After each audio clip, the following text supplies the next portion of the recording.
What's going on, friends? It's Anton Daniels, and I gotta have a conversation with you guys about Tiege Hanley because you see how the sun is hitting me. This is no finesse, no makeup, no filters, no none of that. This is 100% Tiege Hanley.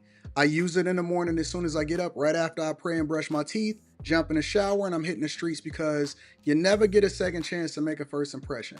So even though they're giving you 40% off your first order, 20% off for life, even though you may get a free gift, forget all that, right? Because we would do this even if it was full price because it's worth that much. I'm in the streets, I'm kicking it with people, and I see Dusties everywhere. You don't want to be them. You want to separate yourself. And the way that you separate yourself is self-care. Ladies get it for the fellas. Fellas don't wait for the ladies to get it for you. I'm about to hit the streets right now, and I'm feeling confident. I'm feeling great. I mean, I already got confidence, but to have that extra boost of confidence, knowing that you've taken care of yourself and you set yourself apart from all of the rest of the sheep that's walking around making bad decisions on a daily basis. And it's reflected in their actions. It's reflected in the products that they use. It's reflected in the people that they follow. And so if you're trying to level up, if you're trying to make sure that you look good, they're going to send you the pack. They're going to give you all of the instructions on how you're supposed to use it. Then make sure you get your Tiege Hanley. Again, 40% off your first order, 20% off for life. Get your free gift. Make sure you tap in with your boy Anton Daniels because Unc is never going to lead you wrong. I would never have you use a product that I don't use myself. Again, they've been rocking with me for a long time. Make sure you get your Tiege Hanley. I love you. I appreciate you. I'm going to holler at you guys later.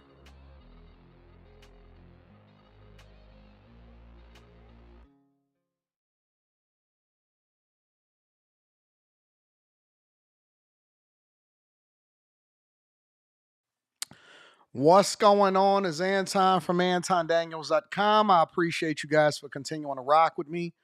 Thank you for tuning in for another edition of the Millionaire Morning Show. I can't wait to get back into the studio. I am going stir crazy. Honest to God, I'm going stir crazy. How much longer I got? Couple days, a little over a week, 10, 11, 12 days. What's happening, y'all? Did y'all enjoy the shows last night? Both live streams. For those of y'all that was there, if you know, you know. On After Hours, we got After Hours popping off tonight. I am your host, Anton Daniels. Welcome to the Millionaire Morning Show. It is Friday, December 20th, 2024, year of our Lord. We are getting a little bit frisky this year. Towards the end of the year. What's going on, friends and family? You love the channels, King, Jacquin. I appreciate you, bro. And I love you being here. I love everybody being here. If you guys have not shared this with your friends and family, you should do so because it is a good time for you to join the Millionaire Morning Show family along with the Patreon. I did Block Club earlier this week. It was absolutely awesome. I was 100% transparent with everything. And then in addition to that, we got what we got coming up this week?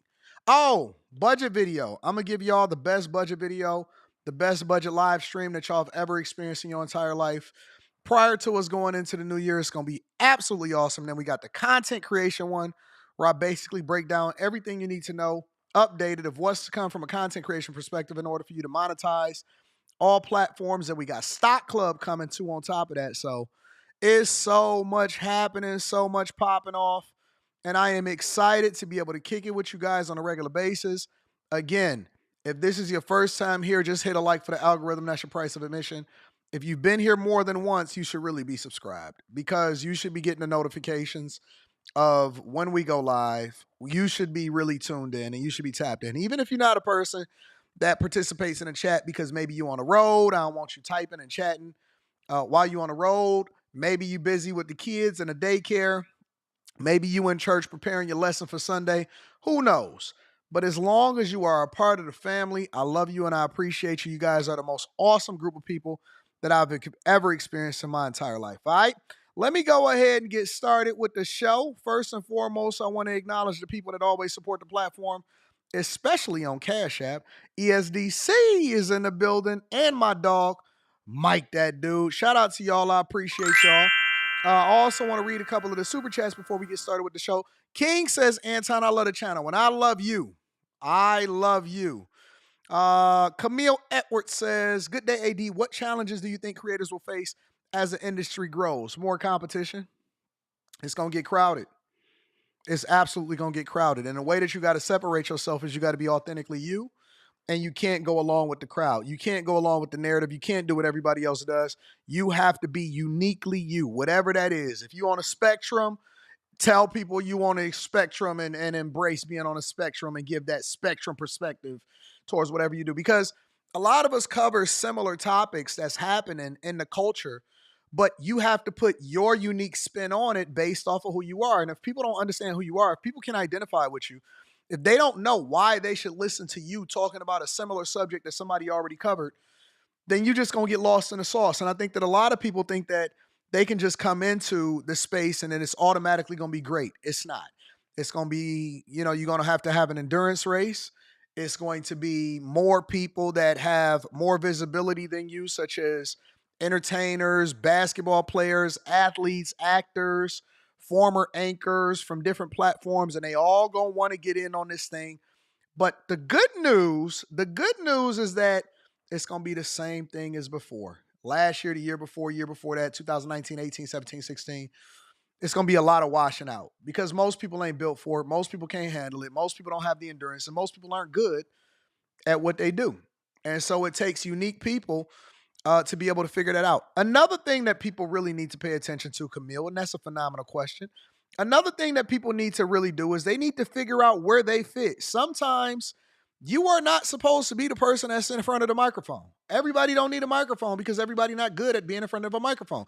Everybody can't carry a show by themselves. Everybody can't talk for 2 and 3 hours straight with no help and no assistance. Everybody can't give insight and information that's entertaining or go off on a chat or know how to integrate and improv and all of that stuff. Honest to God, it takes a unique person to do so. Maybe you a player too. Maybe you are a co-host. Maybe you are a person that could be an assistant. Maybe you are a person that needs to own the platform and then produce other people. Maybe you good at camera work. Maybe you good at editing. The content creation space is going to be robust. It's going to be robust with a lot of money and a lot of opportunity, but it doesn't necessarily have to come from you being in front of the camera or you being in front of a microphone. Everybody don't need to do that. It's more money in other spaces. It's more money doing this. It's more money doing that. It's more money, you know what I'm saying? So don't just think that it's only one way to get a bag in whatever respective field that you're in. Whether it's content creation, whether it's in corporate America, whether it's business and all of that. You don't always have to be the face of it, right? Maybe you got a face for radio. I don't know. Maybe you got a voice to be able to do commercials. I don't know what it is. But all I know is sometimes it's better to own the company. Sometimes it's better to play the background. Sometimes it's better to be the builder. You don't always have to put your hands. Sometimes you're good at putting people together or being the go-between between this person and that person. You don't always have to be a software engineer. Sometimes you could be a scrum master. Sometimes you could be a product owner. Sometimes you could be, you know, I don't know, project manager, right? Sometimes you're great at being a director. So find out where you're great and become really great at that instead of feeling as though you need to always do what everybody else is doing. I did not come into this thing expecting to be the face or the mouthpiece or communicating. It's just something that I just so happened to fall into because I was marketing myself to be more visible in corporate America and to be able to level up and get my leg up on everybody else, right? And so it just changed into what it is. It's a natural gift that I've embraced and that I've continued to nurture and get better at every single year and then reinvest. My goal, honestly, I never looked at the LeBron James and said, oh, he awesome. I wanted to be the Dan Gilberts. I never looked at Michael Jordan and said, oh man, he awesome. I wanted to own a team and be the James Dolan. You know what I'm saying? So even when it comes to the business side of things or whatever, that's just what God has given me to do. It comes along with the game. But if you were to ask me what I wanted to do, I wanted to be on the background and owning it and eventually phase myself out and get more people visibility. It just so happens to be that this is my niche. So I embrace it. I rock with it. All right. Phenomenal question, Camille Edwards. Let me give you a round of applause as usual. Sabrina says, hey, D, I spoke with Bag Chaser Yvette Marie. Shout out to Yvette. Yeah, I did. I got her on my phone too. She's still in the hospital, but feeling better. Keep you in your prayers. Shout out to Yvette. I spent so much time with Yvette over the years. I remember when I did a meetup in Las Vegas. I did several meetups that she came to, her and her husband. And I did a meetup in Las Vegas, and it was over at a space inside of one of the casinos, hotels. I think it was the Cosmopolitan. But at the time, she was having complications. And so I had wound up leaving the meetup early just to go over to where she was at and spent an extended amount of time over there with her and her husband. And we kind of brought the party over to her. And so I've spent a lot of time with Yvette, gotten to know her, gotten to know her husband. So I love her. Keep her in your prayers, y'all. Bag chase her all day long. I love her. We over at the Patreon and the Bag Chasers, we're not just there to talk money. We're not just there to talk opportunity. We're not just there to talk business. We're not just there talking real estate and stocks. We are a family in real life. Like, we really do love each other. We know each other. When we see each other in different cities, we hug, we really connect. We know what's really going on in people's lives. And so it's a real thing for those of y'all that may not be familiar, why we all speak to each other when we come in, and it's not just a regular chat, while we joke on each other, while we defend each other. And so, if you are not a part of a family or a group of people that's going in the direction that you're going in, and you don't want to be dusty anymore, that's the key. If you don't want to be dusty anymore, you really, honest to God, need to consider aligning yourself with people. And it's people in every city. We got whole chapters out in this joint. It's over 12,000 bag chasers. It's over 12,000 bag chasers. So, get in. Stop being a loner. Stop being dusty. And let's get it popping, all right? Shout out to my girl, Sabrina. I appreciate you. Jonathan says, what up, though? I appreciate you, John. Latrell in the building. What's going on, Latrell? Carolina's own DJ K. Smooth in the building says, Grand Rising and great morning, Anton and everyone. What's your thoughts on a $100 billion donation from SoftBank, brokered by Trump and SoftBank stock investment opportunities? Things, bro. It's not a donation. It's an investment.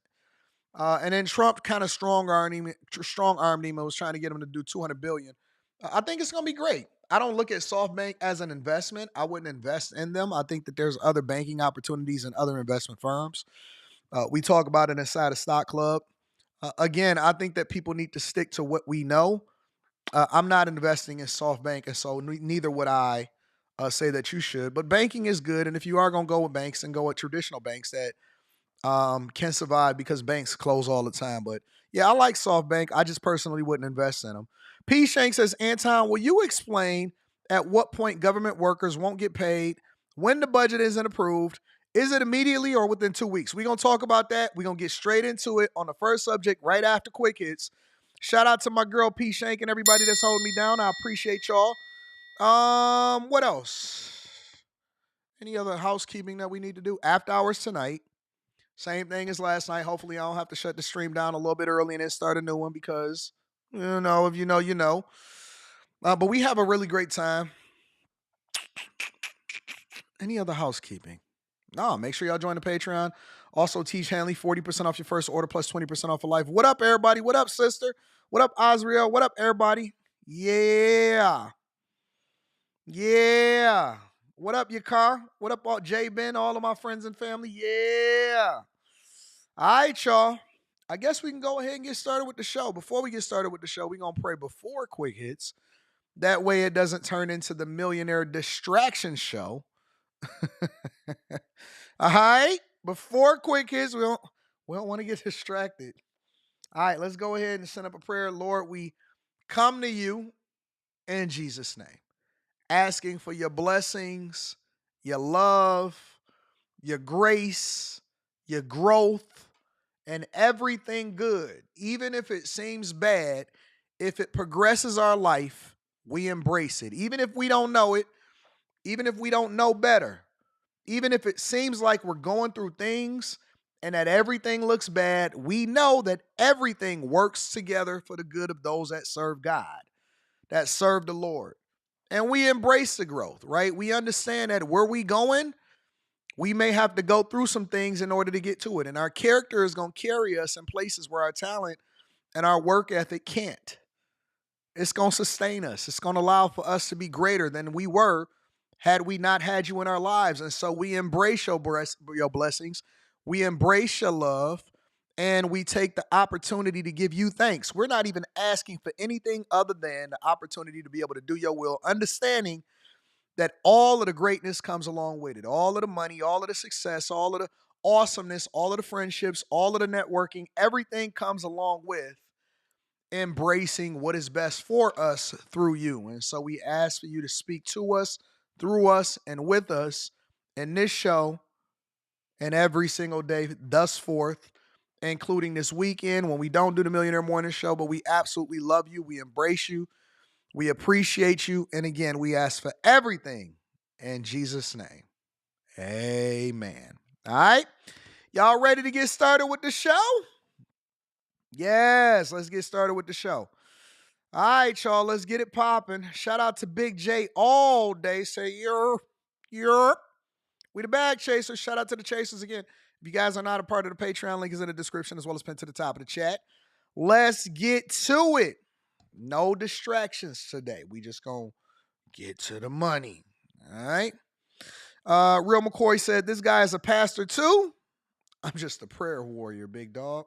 Not necessarily a pastor. I'm just a prayer warrior. Don't ask me to lead prayer at Thanksgiving and Christmas dinner. I'm going to pray you under the table. No, I'm just messing around. All right, y'all, let's go ahead and get it popping. I love y'all. I appreciate y'all. And let's get into Quick Hits. Quick Hits is a segment of the show that we don't necessarily think that we need to dedicate an entire segment to each individual subject, but we want to keep y'all in the loop on what's going on in these streets, man. All right, first things first, the Quick Hits. I know y'all seen a little bit of this going viral on all y'all social media platforms. Excuse me. I know y'all seen this, but the neighbors is starting to get annoyed with all of the visibility, attention, and all of the lights down there in Dallas. Check it out.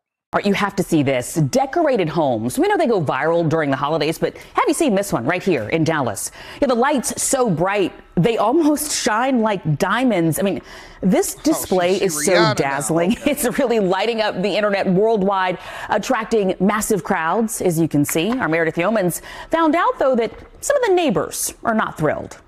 Of course they were. Everything all ready to go. Before the lights came on, people took positions. Less than a minute. To witness why this house Oh my goodness. lit up the internet. Bravo. The must-see mansion in Dallas's Preston Hollow neighborhood twinkles from top to bottom. Even the lawn is lit. And a politically themed Santa, along with his 8 not-so-tiny reindeer, line the street, where crowds are as much charmed. It's just magnificent. It's just absolutely so beautiful. As they are curious. When I got close to the house, I was like, heck no. Their light bill got to be crazy. Daisha Ashley was delivering groceries when she spotted the home and recorded video that went viral. Since then, countless more have spread on social media, with some driving more than an hour, waiting in bumper-to-bumper traffic to see it. And I found the house on TikTok. I was actually on vacation in Hawaii, and I just flew in the night prior, and I was like, this is my first stop that I do when I go back home. But as we discovered, not everyone likes the view. With all the people this display is attracting, you can imagine some neighbors are not thrilled. More than one has told me it can take them more than an hour to get home because of the traffic. And Dallas police are now only allowing traffic to flow through here in one direction. One neighbor told me this fence was installed to block the light and prevent crowds from damaging the lawn, and if the sign on it doesn't send the message. It seems the sprinklers that spew at the exact moment the lights come on do. They're done with all this. In a text, an owner of the home told me it's disheartening to see how their negativity overshadows the joy that our decorations bring to those who pass by. Unfortunately, we have encountered challenges posed by our neighbors that have adversely affected this meaningful time. The family says their efforts to spread joy will persist. They win. They won Christmas. Providing yet another reason why, for some, Christmas. Merry Christmas. And to all, good night. I hate Grinch neighbors. You always gonna find that in every neighborhood and every cul-de-sac. And yeah, I get it. Okay, it take an hour for you to get home, but good God, it's only for a few weeks out of the year. And you're gonna set it up to where you turn on the sprinklers and you're just being an a-hole at that point. So I hate Grinches. I hate what people is always negative. Usually that follows with them all of the days of their life. And it's a bad situation. If I was the neighbors, I would probably participate and put some lights on my house also. But anyways, you know how it is. People are evil. People are mad. People always want to. I mean, good gosh, it's lights. The kids like it. You don't even get a lot of times where people is walking around doing all that type of stuff. Anyways, in addition to that, player number 2, Luigi, is being held in the same prison as Diddy, or the same jail as Diddy. Check it out. Man accused of murdering the United Healthcare CEO. He arrived back in New York and now faces federal charges that could lead to the death penalty. Dan Abrams is standing by. First, senior investigative correspondent Aaron Katursky here with the latest. Good morning, Aaron. Good morning, George. Luigi Mangione is waking up this morning in federal custody, actually at the same jail housing Sean Combs. It was his last stop after a day of court appearances, aircraft rides, and a long perp walk under heavy guard. It was a whirlwind day for the accused killer Luigi Mangione, starting in Pennsylvania, where police loaded him into a van and drove him to the airport for a flight to New York. A helicopter delivered Mangione to Manhattan, shackled and surrounded by an entourage of officers. New York Mayor Eric Adams there waiting. This act of terrorism and the violence that stems from it is something that would not be tolerated in the city. Mangione appeared in Manhattan federal court, where prosecutors charged him with stalking and murdering United Healthcare chief Brian Thompson. If convicted as charged, Mangione would be eligible for the death penalty. We're going to respectfully decline to make any comment at this time. Mr. Mangione appreciates everyone's support. Outside courts in New York and Pennsylvania, small groups of people carried signs of support for the suspect, but to prosecutors, what Mangione allegedly did was an act of terrorism. It was targeted, premeditated, and meant to sow terror. Prosecutors said Mangione's handwritten notes express hostility towards the health insurance industry and wealthy executives in particular. In one passage, Mangione allegedly wrote, "The details are finally coming together. The target is insurance because it checks every box." Prosecutors said the notebook describes an intent to whack the CEO of one of the insurance companies at its investor conference. The criminal complaint includes images of the suspect traveling to and from the scene of the crime, one walking while wearing a gray backpack, another riding a bike toward the Hilton Hotel. Despite the evidence, Mangione's supporters are not wavering. Look at these people. Look at these player number 2s in life. I could tell that their whole life is a player number 2. Toward the Hilton Hotel. Despite the Look at him. Look how raggedy these people are. Looking for a hero. Looking for a joker in their life. And they actually went and bought Luigi hats. They ain't got nothing better to do. He supposed to be at work. She supposed to be at work. And they out here with their signs supporting a killer. This is how backwards society has become. Evidence, Mangione's supporters are not wavering. And in court, Mangione answered yes to a few questions. Otherwise, he appeared rather subdued. We saw him in civilian clothes. A federal marshal carried a brown paper bag containing his orange jumpsuit. Mangione faces charges in state and federal courts. His attorney called that very confusing, highly unusual, and George signaled Mangione will fight every charge he faces. Okay, Aaron. They saying that dude might get the death penalty. That's the thing that I'm curious about, because I think that that's probably one of the subjects that I haven't broached throughout all of these years is, do people support the death penalty for certain egregious killers, or are you against it? That's something that's not really broached. We had a lot of subjects that was broached during this election season, including reproductive rights. That's how they branded it. But it was really, elimination of babies so that we can have that form of contraception. But I'm wondering, how do y'all feel about the death penalty? Do y'all think that people should get the death penalty if they do some of the crimes that's as egregious as they are? Y'all let me know inside of the chat how y'all feel about that. And then last but not least, Oakland. Shout out to Oakland. They are about to have a mayor runoff, or people running for mayor of Oakland, since they ousted their previous mayor, Shutdown. So she's back in doing whatever she's doing with her boyfriend, and she's chilling. But Oakland has cuts to fire, police, and arts in order to make sure that they get the budget in line. Check it out. Moving forward with big budget cuts, residents and city representatives spent hours pledging for leaders to consider other options. KTVU's James Torres live to explain the cuts and how soon it will happen. James? Andre, the budget cuts will take effect in 2 phases. In the short term, y'all got a lot pretty split on the whole death penalty conversation. The city is planning to delay at least 2 police academies, cut back on police overtime, and brown out 2 fire stations. After the new year, up to 91 jobs might be slashed, and even more fire departments can go out of service temporarily. In addition, we heard from many in the cultural affairs and arts community trying to make their voices heard during public comment periods at council meetings. The city is looking to cut arts funding entirely, a budget worth about $680,000 to help adjust for its $130 million deficit. But advocates say arts are a crime deterrent, and losing funding for its programs could be dangerous for the kids who rely on them. Art is what people turn to, and so it's devastating that Oakland would even consider cutting the art and cultural funding, but to completely zero out the budget means that so many things, festivals that we're accustomed to, programs that our children will no longer have as much access to. In addition, family, they got a budget deficit.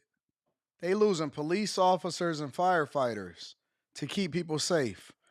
And the thing that people is advocating for is arts? Wait. Let me get this together. Let me really put this in perspective. Y'all have a budget deficit, and the thing that y'all worried about is the arts? fire union leaders say these cuts will force residents to wait a long time for emergency calls for service. Police leaders say overtime cuts will delay police investigations and could lead to an uptick in crime in the long run. City council members did say if Oakland does receive the money from its sale of the Oakland Coliseum, it would use those funds to help restore some of the public safety services. Now, interim mayor Nikki Fortunato-Bass says she wants to find grants to always have funding for the arts, but that just can't happen right now. You got to go to the business leaders once you get things back together. But in order to get things back together, you got to make sure that you focus on public safety. You got to focus on education, and you got to focus on transportation. You get that foundation together, then you can start having business leaders and incentivizing them to bring more people and employees in. They feel comfortable doing so. You partner with them, and then you have them sponsor a lot of the programs that you still want. But you got to make sure that you fund the police.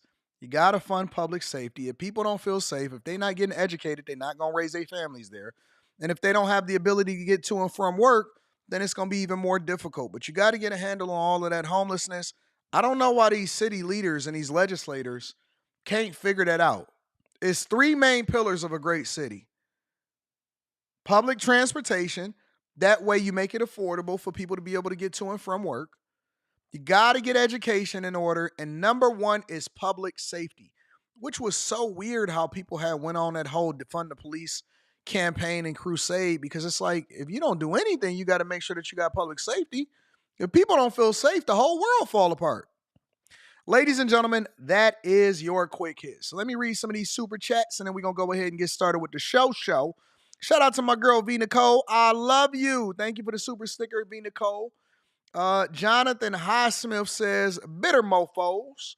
Abe the Hunter says, there's nothing wrong with joy. Need more here. We do. We need some more joy. Danny Shea. What up, Danny? Danny says, AD, you heard that Diddy's lawyer and player number 2 lawyer are married to each other? I did not know anything about that, but apparently they trying to promote themselves and get to the bag. Plot twist. Luigi sent to prison to take Diddy down.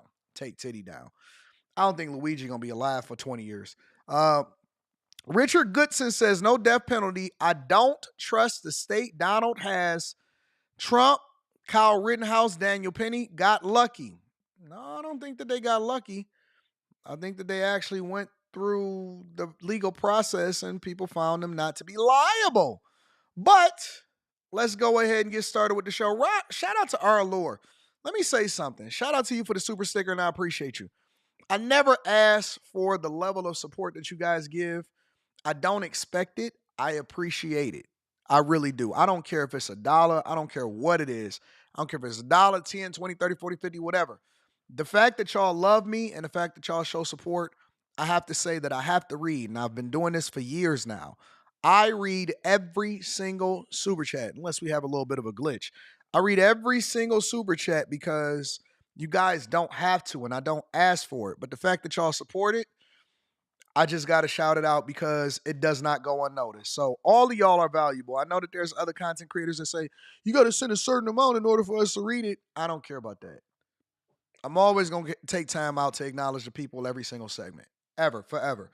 And if that's not a part of what you want, then you're just going to have to go ahead and you're going to have to eat that up. Go to commercial break, go and get you some lunch, go and get you something to drink while we reading super chats, because we're going to acknowledge the people, 100%. Got to acknowledge the people. They don't have to do this, and they just do it. And so I love y'all for it. Jerry says, I'm pro-life, so I don't agree with the death penalty. You know what? I'm going to make that a subject tonight. I want to know what the people think. I think I might add that as a part of the after hours show tonight. Shout out to Jerry says, but they do deserve to rot in prison. Well, the problem with that, though, Jerry, is that they so comfortable. They be chilling, having a good time. They do triathlons inside of the prison and stuff like that. That's a problem. You know what I'm saying? And it costs taxpayers to us to house them. A lot of money per prisoner. Full drinking and half thinking. Shout out to you. I appreciate you. Hey, Nikki says, love it over here because you don't be begging. Nah, we don't beg. We just try to add value. How can it be called a Millionaire Morning Show and we begging? You know what I'm saying, baby? Solomon Cannon says, good morning, AD and the Bag Chasers. Can you pray for my brothers Marvin and Pierre? They are going through some health issues. Thank you in advance. Lord, be with Marvin and Pierre. Only you know what they need. And also give comfort and peace to Solomon. Bless these brothers. Be with them. And then also allow for them to be able to come through whatever it is that they're going through and never go back to it. In Jesus' name, amen. Shout out to my dog, Solomon Cannon. We don't mind sending up a little prayer. Abe the Hunter says, I'm against it. I would have them breaking boulders for the rest of their lives 24/7. God will judge them. And I will prove that on my show in 2025. Luke 3:8. Shout out to Abe the Hunter. South 343 says, just supporting from Augusta, Georgia. Shout out to y'all. I appreciate y'all. Thank y'all, everybody that support the platform. I'll continue to read super chats and cash apps throughout the show. All right, let's go ahead and get started with the show with the first subject. We got a full show for y'all today. Trump. So, a government shutdown looms after a second vote was rejected, and we think that they're going to go ahead and go with Plan C. But let's bring y'all up to speed on what's going on. A group of hardline Republicans revolt and vote to reject a Donald Trump and Elon Musk-backed spending bill to avert a government shutdown. And with the deadline for a deal now just hours away, many are wondering if anything can be done to keep the government running. Eyewitness News reporter Tim Caputo joining us now with what could happen next. Tim. Mark, desperate times call for desperate measures tonight. At least one Republican says he wants President-elect Trump to come to Washington to help negotiate. So listen, Plan A was shut down by President Trump earlier this week, former president, I should say. Plan B didn't have the support of any Democrats and dozens of Republicans, and there never was a Plan C in the works. But now there has to be, and it's got to get done in less than 24 hours. It's not exactly a vote of confidence from the House Speaker when asked if they'll avoid a government shutdown tomorrow. We'll see. Speaker Mike Johnson left the Capitol without consensus and without a clear plan to pass a spending proposal Friday after the House rejected a Trump-backed bill today. Both parties blaming each other. Extreme MAGA Republicans are driving us to a government shutdown. How did Hakeem Jeffries start to get so much visibility? When did he become the man of the Democratic Party? I wonder if they're trying to set Hakeem Jeffries up to eventually try to run for president of the United States of America. I wonder if they're trying to make him like the new Obama. He not, to me, but how did he start getting so much visibility? The Democrats decided they want to try to shut it down, but we're going to keep working. All but 2 Democrats voted against this 11th hour proposal, but the loudest opposition to the latest Republican plan, which would have suspended the debt ceiling for 2 years, came from within its own party. 38 Republicans also voting no. I am absolutely sickened by a party that campaigns on fiscal responsibility and has the temerity to go forward to the American people and say, you think this is fiscally responsible. It is absolutely ridiculous. Tonight, we spoke with California Congresswoman Sidney Kamlager-Dove hours after the latest vote. She says there was a bipartisan bill on the table that would have passed on Wednesday if billionaire Elon Musk didn't pressure Republicans to vote no. They're incredibly afraid of Elon What up, Musk Molly? and his vice president, Donald Trump. This election was all about the cost of living too high. And So you see how they continue to try to throw shade by saying President Elon Musk and his vice president, Donald Trump. We gonna get there. We gonna get there in the next couple of segments. so instead of having a bill that would put money in the hands of the American people, they want to pass a bill that would grant tax breaks to the richest of the rich. Representative Kamlager Dove is in Washington and is prepared for another long day Friday. I'm going to be here as long as it takes. But as Congress faces this looming deadline, the harsh reality of a likely government shutdown is setting in. But when I ran for office, I said that I would not vote to raise the debt ceiling. And so I've never voted to raise the debt ceiling. And I love Donald Trump, but he didn't vote me into office. My district did. You want to shut it down? I'm not afraid of a shutdown. They are not giving up. There are reports tonight that Representative Chip Roy, that Republican you heard who called the latest proposal shameful and embarrassing, he's scheduled to meet with Speaker Johnson and J.D. Vance around 8 a.m. tomorrow morning, bright and early, about those 38 no votes by Republicans today. Roy, who is the policy chair of the Freedom Caucus, may be hoping to find some conservative compromise that could get all Republicans on the same page. Here's my thing that really bothers me about this whole thing is that I don't understand why this is a provision, even in a shutdown, is that Congress still gets paid. That's the part that I'm still trying to. How is legislators still being able to get their health care coverage? Because listen, I'm cool with a shutdown. I'm 100% cool with a shutdown. Shut it down and fix it the right way. And these conversations should have been being had a long time ago instead of it being an 11th hour thing. And, I know it's some people, including liberals inside of the chat. Shout out to the liberals inside of the chat. We are not an echo chamber. What up to my girl, Mika? We are not an echo chamber over here. And so we invite anybody to have their opinion. I'm going to have my opinion. I'm going to give y'all the facts and then I'm going to give my opinion on top of it. And we don't censor anybody. So anybody can rock out. And I was telling them last night on After Hours that I am one of the very few content creators that do not trip about people having a difference of opinion. I understand that the chat do what the chat do. I even look at the chat as my co-host, and I don't censor anybody. The only thing that I ever say is if you are going to be overly disrespectful, don't talk about nobody's kids, leave everybody's spouses out, try not to be too vulgar, especially, read the room. If you're on the Millionaire Morning Show, we're going to keep it a little bit more G. If you are on After Hours, you can get a little bit more dicey and racy in your conversations. But we don't censor people here. I never censor people. I think that everybody should have a voice, and I believe in freedom of speech, even in the chat. I know that there's other content creators that don't like to see that. They don't like all of that smoke. They don't like you criticizing them. If you are liberal, be liberal. If you are Republican, be Republican. And even if you agree with me mostly on my views and you disagree with me with one specific subject, I'm cool with that too. Just know that I might respond to you though. All right.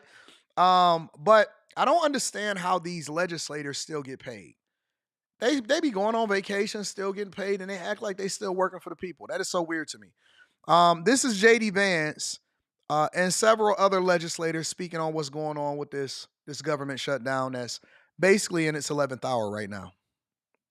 The Democrats just voted to shut down the government, even though we had a clean CR, because they didn't want to give the president negotiating leverage during his first term, or during the first year of his new term. And number two, because they would rather shut down the government and fight for global censorship. They've asked for a shutdown, and I think that's exactly what they're going to get. I mean, look, the vote just occurred, so we got to go talk and see what's next. I'm happy, as always, to have any conversation. Happy to talk to the president. Happy to talk to the speaker. But what I will tell you is, not going to go vote for another debt ceiling increase without actual specifics on what the cuts will be. That's a non-starter for me. This just stinks. That's why America doesn't trust government, and it's for good dadgum reason. And you said shut it down. That's what it takes to bring us to the table. Any extra supplemental ought to stand on its own merits, not be attached to it, and it ought to have pay-fors, and the debt limit must not be increased without commensurate spending cuts and fiscal reform. When I ran for office, I said that I would not vote to raise the debt ceiling, and so I've never voted to raise the debt ceiling. And I love Donald Trump, but he didn't vote me into office. My district did. You want to shut it down?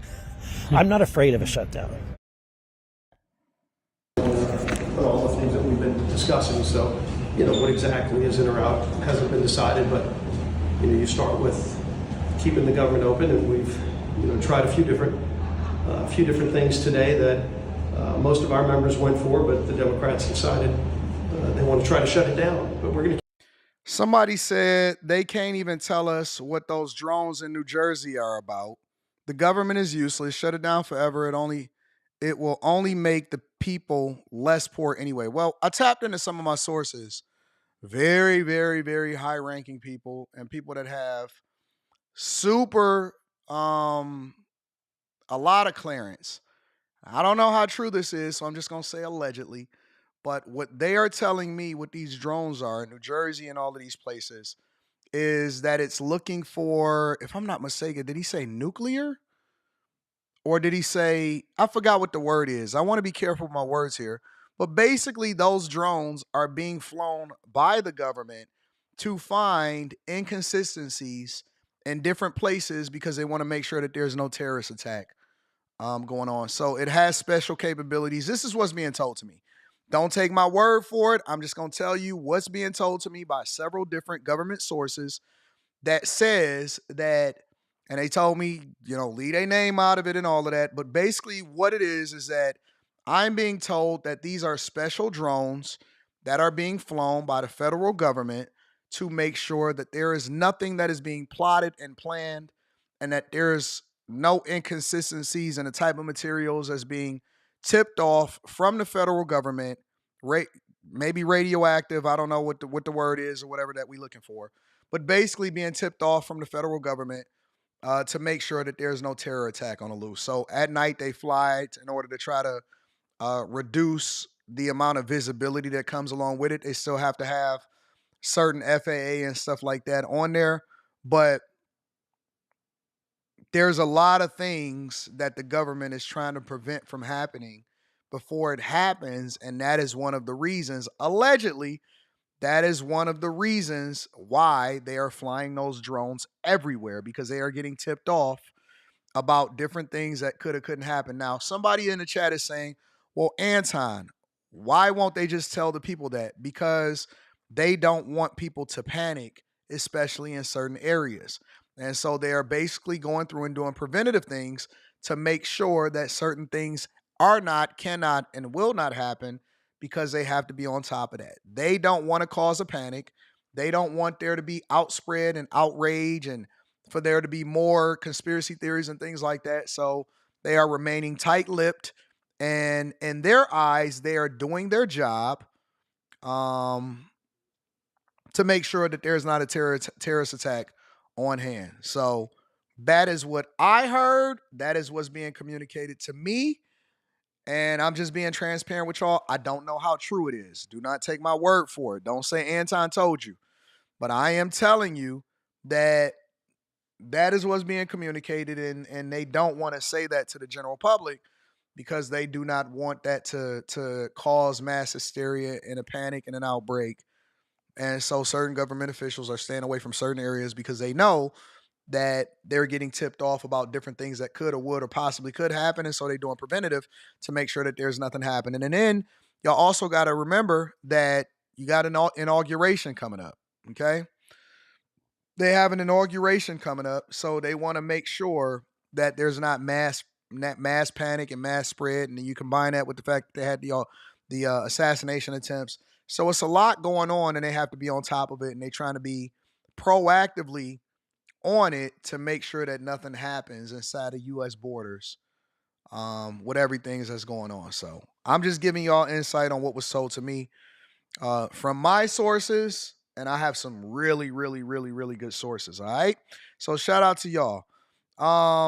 Let me move over into one more video before we move on. And this is House Speaker Mike Johnson talking about the spending deal. before the 11th hour. Take a look. Is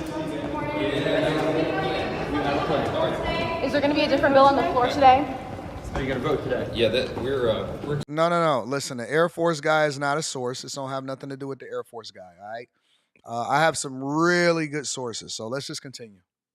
Forget I said anything. This morning, so y'all stay tuned. We got a plan. You've reached a new agreement? We'll see. Chaos on Capitol Hill, a critical meeting inside the office of House Speaker Mike Johnson as the clock is ticking towards a government shutdown. Members of the House Freedom Caucus sitting down right now with the Speaker and Vice President-elect J.D. Vance, as well as Donald Trump's pick to run the Office of Management and Budget. Vance and Johnson scrambling to get all Republicans on the same page after 38 GOP lawmakers voted against a Trump-backed spending measure last night, joining Democrats, a plan that was drawn up at the 11th hour after pressure from Trump and Elon Musk killed a bipartisan funding bill. Joining us now, CNN's Annie Greer. Annie, what can you tell us about this meeting that is happening right now and what it may signal? Well, this is about Republicans trying to get on the same page. They desperately want to pass something to keep the government open, but as we saw last night, 38 Republicans bucked their own leadership in voting against the plan to keep the government open because they didn't support the extension of the debt limit. So now, by bringing all the key stakeholders in one room, the hope is that there will be enough consensus to try and move forward. In fact, we caught up with House Speaker Mike Johnson this morning, who said that he believes that there is a plan and that they are going to be voting later this morning. That has not been officially announced or anything like that, but we are standing outside the meeting just down the hall trying to get new details because right now Republicans are back to square one and it's clear they don't have Democratic support to rely on. Annie Greer, thank you so much for that late breaking news. Appreciate it. We will be checking back in with you, Kate. And more of that. Just moments ago, Donald Trump took to social media to put out his latest statement. These are significant because it is clearly having an impact on what Republicans are doing or not doing when it comes to keeping the government funded. Here is what he put on Truth Social. We will read it for you and we'll read it all together. If there is to be a shutdown of government, let it begin now under the Biden administration, not after January 20th under Trump. This is a Biden problem to solve, but if Republicans can help solve it, they will. That's a double backflip for you. Joining us right now is CNN political commentator Alyssa Farah Griffin and Democratic strategist and consultant. Wait a minute. Is that the chick from The View? Joining us right now is CNN political commentator Alyssa Farah Griffin and Democratic strategist and consultant Simon Rosenberg. Is she a CNN political commentator? Hold on, let me back up for a minute. Right now is CNN political commentator Alyssa Farah. That's the chick that be on The View, right? Let me hear what she got to say. Griffin and Democratic strategist and consultant Simon Rosenberg. Alyssa, you want to decipher that one? I mean, what do you think of that? Okay, so just for some historic context, I mean, I worked on Capitol Hill for years. Yes. Pretty much every Christmas, we come up to the 11th hour of a government funding deadline.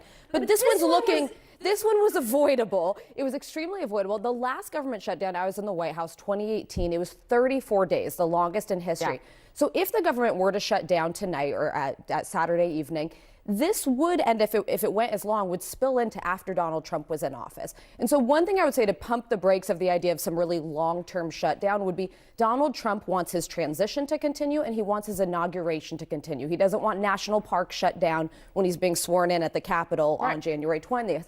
So the House has to figure out what it's going to do, though. Mike Johnson has very limited flexibility here. Democrats are not inclined to bail Republicans out. But I do think it's interesting that he's basically saying, hey, Joe Biden's still president. Where are you? Is that indicating also, I mean, Simon, let's jump into the psyche of Donald Trump on social media, because I know you love to do that. Is this also indicating he doesn't think there is a deal to be had? And so this is the beginning of the spin? Listen, I think the real story this week is that Donald Trump's honeymoon has come to an end. His post-election honeymoon has come to an end. We saw yesterday the Fed signal that the markets are worried about his inflationary economic proposals. We're going to have the Matt Gaetz report come out any day, reminding us about his recklessness in choosing his nominees. And now we may have a government shutdown and just incredible Republican chaos in Capitol Hill. This has been an ugly few days for Donald Trump and the Republicans. And so I think they are desperately trying to figure out a path forward. And yes, of course, he's going to blame Democrats. That's what he does for breakfast, lunch, and dinner every day. It's not a big surprise. I don't think it's going to work. I mean, we know from history that the people that crash, that cause the government shutdown get punished by voters. And Republicans are taking enormous risks right now. One thing that this one's going to be hard, I will say, just factually, if you look at the sequence of events, it will be hard for Donald Trump to claim this is a Biden problem, because this was going to be, as I said earlier, like a footnote in this Christmas tale, because there was a bipartisan deal until Elon Musk started. It has nothing to do with being a bipartisan deal, because a lot of these legislators are lame ducks anyway.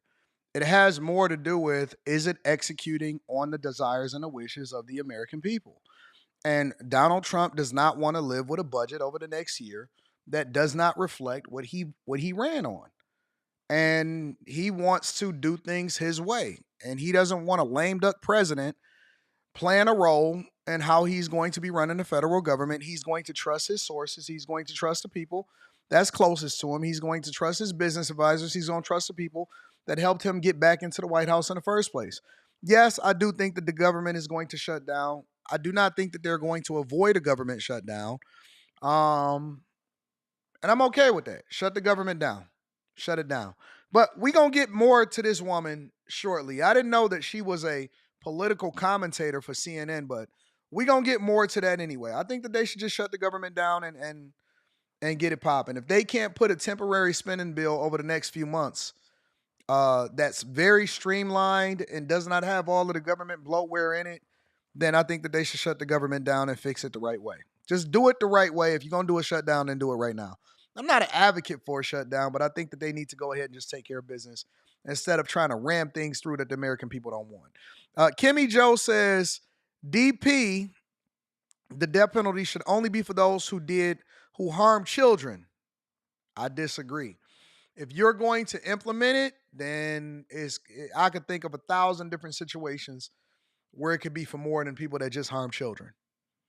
What about some serial rapists or some mass shooters or somebody that plants and I hate to say it like this, that plants a incendiary device somewhere that, harms a bunch of people, or somebody that runs into a place of worship that's supposed to be reserved. Like I could just name right off the top of my head a whole bunch of things that can impact it. So, if you're going to be for it, then you got to be consistent across the board. You can't pick and choose the only people that could be harmed if somebody was to do it. But that's just my personal opinion.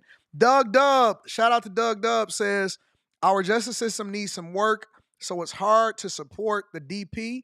But in a perfect world, I'm in favor. Block Club was lit, by the way. Cheers. Shout out to all of the Patreon members and the Bag Chaser. Jay Hunter Lee says Byron Donalds for speaker. I like Byron Donalds. Shout out to my girl Red Cup Talks with podcast with Mika. Make sure you tune in to both her show and After Hours tonight to come and see her. Good morning, AD. Shut it down. I'm with it. Excuse me. Shut it down. I'm with it. Thank you. Turner the Learner. Shout out to Turner the Learner in the building. Tech Coach Ralph says, how many people were affected outside of government employees the last government shutdown? People don't even remember the last government shutdown unless you work for the government. The government needs to settle and restructure the national debt with U.S. taxpayers, U.S. corporations, and foreign entities. Ryan Smith Bay says, you cause panic if you say too much. I'm a veteran. Yep, that's why they keep it a secret. JP says, Connecticut, New York, New Jersey is emitting higher radiation than usual, so they're scoping. There was a nuclear warhead that was sent to Ukraine and lost on its way back. There you go. Magnetar 17 says they'll probably pass a bill at the last minute like they always do to make themselves look like the heroes. We saved you. Vote for me. With the Mason handshake. Shadow Dragon TV says some can't be rehabilitated. Some just got to go. Viper Venom says, morning, Anton. I just tuned in, but did you cover the call for no confidence vote on Trudeau just now? Nope, I didn't. But they're saying that it's a possibility that he could resign as the prime minister of Canada. But He in shambles. He is just absolutely in shambles. He wasn't ready for that job. And shout out to Canadians that got him in office in the first place. All right, let's move on, y'all. Let's talk about Elon Musk for a minute before we go over to the View. So Elon Musk has really been the talk. It hasn't even really been Donald Trump. It's been Elon Musk. It hasn't been J.D. Vance. It hasn't been all of the legislators. They haven't been holding them accountable. Most people don't even know who these legislators are that's voting for what is happening as far as this spending bill. But everybody is talking about Elon Musk and his influence and impact on what is happening within our federal government. Let's go into it. We're going to go with CNBC to look at it from the business perspective because Elon Musk is a businessman. And let's mine this out, y'all. Make sure y'all hit a like for the algorithm, subscribe to the channel, and turn on your notifications. Our next guest is going to weigh in on the latest with Elon Musk and Doge. I want to welcome Elon Musk biographer Walter Isaacson. He's an advisory partner with Perella Weinberg, a Tulane University professor, a CNBC contributor, and a legend. All of the above. It's nice to see you, sir. And a friend of the show. And a friend of the show, of course. Young legend. Young legend. Young legend. Former young legend. Yeah. So, Walter, help us understand. I mean, you spent an extraordinary amount of time with Elon working on the book. Yeah. Did you see this coming? I don't think we've really talked to you since all of this has happened. Yeah. Oh, yeah. I mean, definitely the book shows his frustration with government. It shows him becoming much more of a Trump supporter.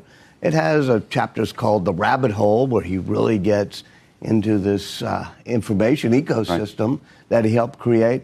And he's very eager to put on his superhero's cape and do to the federal government or in the federal government what he did when he arrived at Twitter and got rid of 80% of the employees and is now still running the show there.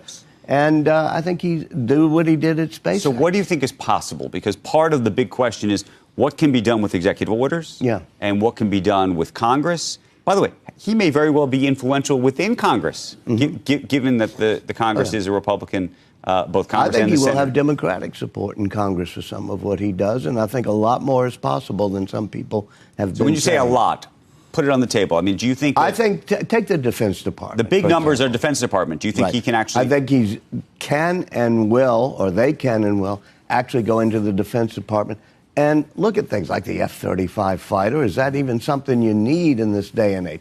Look at why the procurement system is this way. He has people like Steve Davis, who has done this at everything from the Boring Company to Twitter when he first bought Twitter, and people like Antonio Gracias from the outside who are great at saying you can't have a manufacturing or procurement system this way. And I think he will gut some of that. And so, but part of the issue is whether he's going to be able to successfully tell Congresspeople in certain districts that have relied on certain industries, you know what, we're just not doing that anymore, right? It's not just identifying the problem. It's going to be, therefore, it's going to be then sort of persuading people who might be unpersuadable. Although, is it much more easy to persuade when you can put it on X and post it and have people saying this is wasteful spending? Oh, I think he has a lot of arrows in his quiver in order to fight off people who are going to resist him. And the biggest one is I think Trump will support him in all of these things. And it'll be very hard to say, no, let's protect the spending and, you know, trying to protect in Alabama where they might be doing some type of Boeing system that's just not working and protect it. But we'll see. I mean, the biggest difference, and this is what you put your finger on, is when he went into Twitter and he did all this, he owned Twitter. He does not own the federal government. But if you had to ask me to bet, he'll have a But you lot think more defense? impact. Do you think he's able to conquer healthcare? Healthcare, the policies of it are really difficult. But yes, I think he would, if he could, and this is what I don't think he's going to see, just disrupt this whole process of a mix of insurance and employee insurance and mandates or whatever. But I think that will be a place where slashing the regulations will come into play. Can I just ask if he? Let me ask y'all a couple questions after hearing what he has to say. And I'm going to go over into another part of the CNBC where they were asking questions about the influence of Elon Musk. Couple different things, all right? Because a lot of people are whining and complaining. I kind of look at it just like the movies. I think our movies, in a way, is foreshadowing. He is very much Robert Downey Jr. He is Iron Man. And if you watched any of the Iron Man movies or you watched any of the Marvel movies, and you see the arguing and the bickering and the fighting amongst the Marvel characters and the Avengers and all of that stuff, and they disagreed with what protecting the world and the globe and Earth looked like. They disagreed with it 100%. But in the end, in a way, Elon Musk was right. But more importantly, forget that part. Look at it from a different lens. Eventually, you grow strong enough, rich enough, and more successful enough and impactful enough to where you become the villain. Because people don't like change. And the minute that you start talking about change, that means you start messing up the money. Whose money is being messed up with? Because they're going to use Elon Musk and going to say, well, he's just getting richer. He's getting richer off of what? Selling a product that people want. And then he negotiated a package that actually gave him success when it comes to the equity in his company. And so he's rich as hell. Cool, whatever. I don't really care. The only thing I care about is whether or not Iron Man is on our side. That was one of the themes in the movies. Is Iron Man on our side?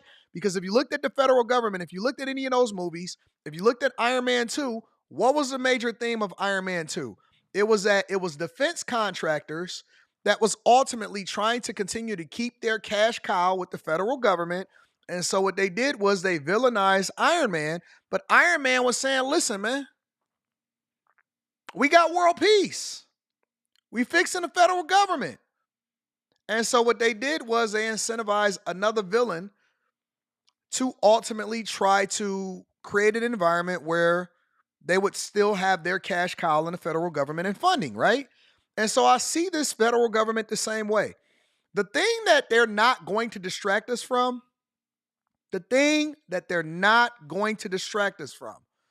is the fact that this government is bloated. It is bloated. It is so much wasteful spending that we have no visibility into. And I believe that there are so many people that are scared that he's going to kill their cash cow and do the thing that's in the best interest of taxpayers. I believe that they are going to be mad that when Doge, the Department of Government Efficiency with Vivek Ramaswamy, and they go through with that fine-tooth comb and they say, all right, what you got going on? Where the money is spending on this? Why are you continuing to get awarded these contracts? Why are you making billions of dollars? Why is this? Why is that? You know, Trump told a story. I think he did it on Bloomberg before he became president again. It was one of his talks.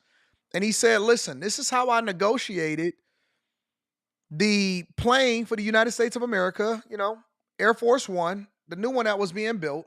He said, I went in and I said, why is this costing this amount of money? I'm not giving you this amount of money. Just cancel the contract. And then they came back and said, okay. We'll lower it $1 billion. We'll lower it this. We'll lower it that. And I don't remember exactly what the numbers is.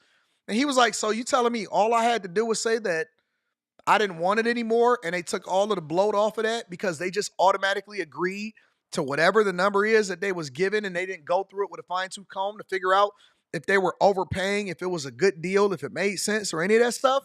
And so it's the same thing. Listen, the fastest way to get rich is to get a government contract and then to overbid or overplay your hand or to say, inflate the numbers and say, this is what I want. And because it's not their money, if it's your company, you keep an eye on the bottom line. If it's the taxpayers' money, you just spend it. You don't really care because it's not your money anyway. And as a matter of fact, I got to keep spending it in order to keep getting funding. Because if I don't spend it, they're going to say I don't need it. They're going to say I don't need it. So people are mad because he got influence and they think that that's going to affect their bag. I think that he absolutely needs to go through and figure out where the inefficiencies are, along with his co-chair, Vivek Ramaswamy, and get that up out of here. Now, it's a lot of people saying, they're going to kill Social Security. Social Security is a Ponzi scheme. But people depend on it for survival, so they're going to be mad. He's going to up in healthcare. If he's running the United States of America, or if he suggests Trump run the United States of America, because that's what great leaders do. Great leaders depend on experts of their field to make better decisions. Let me say it again. Great leaders depend on experts in their field to make great decisions. If accounting is great and they telling me this, all right, we're going to make some adjustments. If engineering is telling me this, I'm going to compare that with what accounting told me, and we're going to make some adjustments. but you cannot keep running the federal government like it's a cash cow, like it's a bank that you don't have to put no money into. Otherwise, it's just going to fail. And we setting our kids up for failure. Let me pivot for a minute because I want to go to another conversation about Elon Musk blocking they saying Elon Musk blocking a spending deal. Let's talk about it. Joining us right now to discuss the role of Elon Musk in Silicon Valley in a second Trump administration is Tenacity Venture Capital founder Ben Harrison. Good morning to you, Ben. What do you think? Is this the moment? Is this the first real example we've seen of how this might work? Well, I'm sort of impressed with how much influence Donald Trump and Elon Musk have had before even taking office. But, if shutdown looks sort of likely right now, and maybe this is a Elon Musk-like move where you sort of shut something down and then see which pieces you have to turn back on. And well, so this is the question. That approach can work in some contexts in a business like X, right? I mean, I think we saw how actually well that worked in terms of he cut a lot of employees, cut back on even servers and all sorts of things, and sort of waited to see what works and what doesn't. And if it was broke, then he tried to go fix it. The question is whether you think that approach can work in the context of government, in the context of the TSA employees who hopefully are going to help folks through the airports over the next week and a half. But if they're not being paid, how well that's all going to work. Well, we've had government shutdowns before. I mean, I live in California where we've had it probably more often than the United States has. And things have seemed to carry on. Most of this stuff is almost classic game theory. It gets worked out in the bitter end because, as an example, I do think there were things added onto this bill. I haven't read the whole thing, obviously, at whatever it is, 1,700 pages. But, of course, the lawmakers decided to tack on a raise for themselves and, get their pet projects put in. And I think, if anything, look, if you think of historically about how Trump operates, a lot of bluster and then a deal gets done. I have to imagine that happens here. Is there a delay? Probably. But, things will get worked out. It's just a force. I think that he's a big fan of whacking the big as much as he possibly can until he gets the deal he wants. And who, you think about Let me get there, Libra the Justice. tail wagging the dog wagging the tail. How much of this do you look and say to yourself, this was really the influence of Elon Musk and X, and that helped push Trump over the top? Or how much do you think that Trump is pushing Elon Musk and that's pushing this over the top? Oh, it really does feel like Elon has disproportionate influence, and I'm not convinced that's necessarily a bad thing. I mean, it's nice to have the evidence, and I get that business and government are exceptionally different creatures. It shouldn't be. But That's the problem. when he cut staffing at X, Twitter, by Facts, 70%, I agree. and nothing broke. Everybody said, oh my God, everything's good. Nothing will work. It's all going to be terrible. That was not the case. And it's funny. You know what's so funny about Twitter, or X, formerly known as Twitter? I remember when he bought the company, and he overpaid for it, but he didn't care because he'll just make more money. But he wanted to make sure that he controlled or that people weren't censored.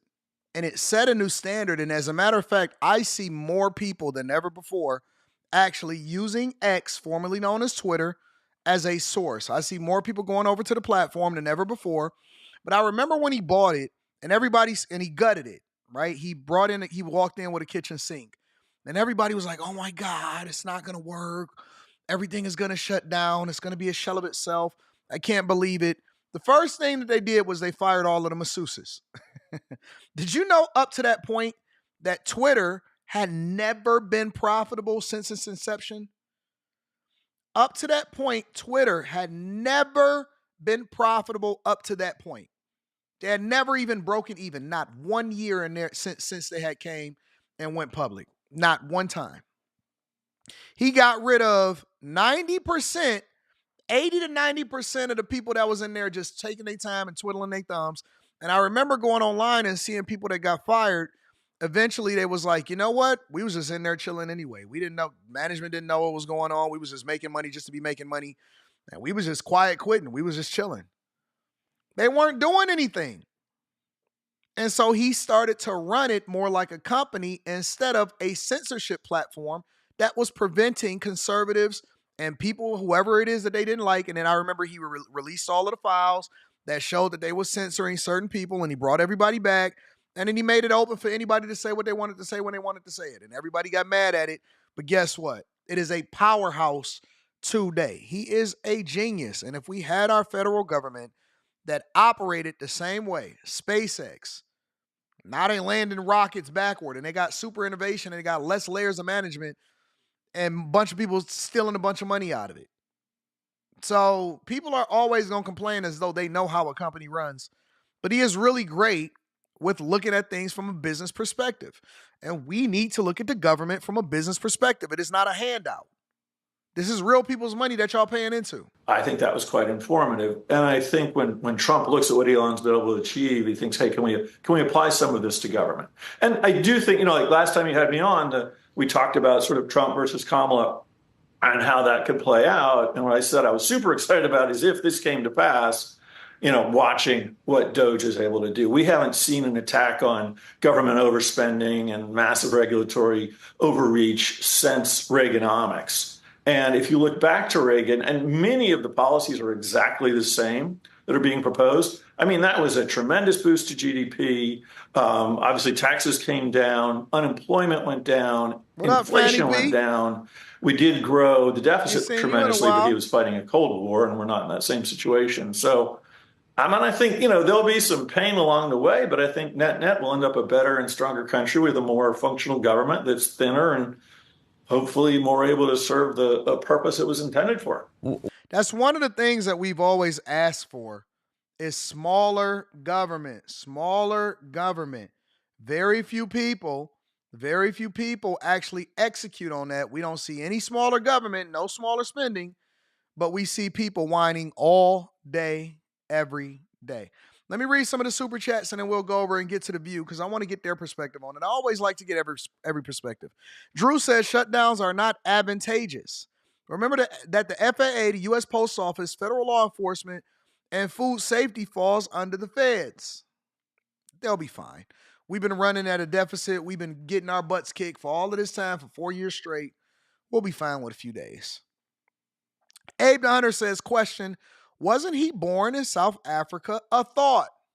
Spacer says, question for you and Mika. Do you think Jasmine Crockett, that's what I think he meant to say, is race baiting in order to climb the ladder in the same way that Sean Fain did with the UAW? Well, Sean Fain is in a private organization. Jasmine Crockett is already an elected official. I think that they're all trying to get visibility so that they can climb the ladder. Race baiting is not something that I think that she's doing. I think she really believes in what she says from a racial perspective, and it don't mean it's right, but I think that they really believe that. The Audacity Podcast, what up to the Audacity Podcast, says, I believe in the DP, especially if you are deleting people, you should be deleted. Interesting. Let's Talk Game in the building says, 80, do you think that there is a possibility of Elon Musk running for president despite him being from another country? No, Elon Musk would never run for president. Let me tell you why. Because it is much more difficult to get things done if you are an elected official than it is if you are a business person. You can influence what happens from a business perspective. When you are a legislator, you are very much restricted. Very much restricted. Rush King 19 says, people hate that people like Elon and Vivek are the head of Doge, but they are okay with the government still not fixing the system. People don't know what's best for them. Fade TV says, seeing your clip from yesterday based on Amazon worker strike, looking at SYM stock, they're in business to fully automate Amazon and Walmart operations. Look at more than just a stock. Look at more than just what the business is that they're in. Look at the fundamentals, the 8 things that I look for when I'm looking to invest in a company. All of that is inside of the Bag Chasers and the Patreon. Sean S. says, good afternoon, AD and the Chasers. Something for the collection plate. Let's get it. Shout out to you. I appreciate you. Hayes, what up, Hayes? Says, X is the mothership. Dre Harrison says, the money is already messed up. Has been since 1971. The current financial system is unsustainable. It's not just the U.S. dollar that's being devalued, de-dollarized. It's all fiat currencies in all countries. And that is true. I agree with you. What up, April? April says, I worked on a team of attorneys on Elon's purchases of Twitter and was surprised how many employees did not want him to take that over. Yeah, because they knew that they was going to get laid off. They wasn't doing nothing. Jeremy H. says, in the comics, Iron Man got mad and built an armor suit to fight every superhero on Earth and won. By the way, did you see the Superman teaser trailer? I did. I did. They started it off with him suffering, and then they ended it up with him flying in the sky. I'm tired of these reboots, to be honest with you. It's like every few years, every 10 years, they say, all right, well, we're going to redo this again, and we're going to tell the same story, different graphics, different character. Can we get a new storyline? You know what I'm saying? Not just the same old, same old. I want some new superheroes. I want all of that. So I don't want to just see the same thing over again. Bearded Ruckus says, hey, Anton, wanted to give my thanks for all that you have done. I took your advice for going back to school for tech, and I just landed my first job as a security network operations analyst. The trajectory of my family has changed. Shout out to the Chasers. Blessings to the Chasers. Blessings to the Chasers. Blessings to the Chasers. We have so many people that have changed the trajectory of their family. Shout out to Bearded Ruckus and congratulations. I love it. I appreciate you. Chase Barnes says, happy Friday, AD and peeps. It's time for the Millionaire Derailment Show. Coming up next, the lunch hour with the lunch ladies. Oh, you know. All right, I like that. Great transition into our next segment.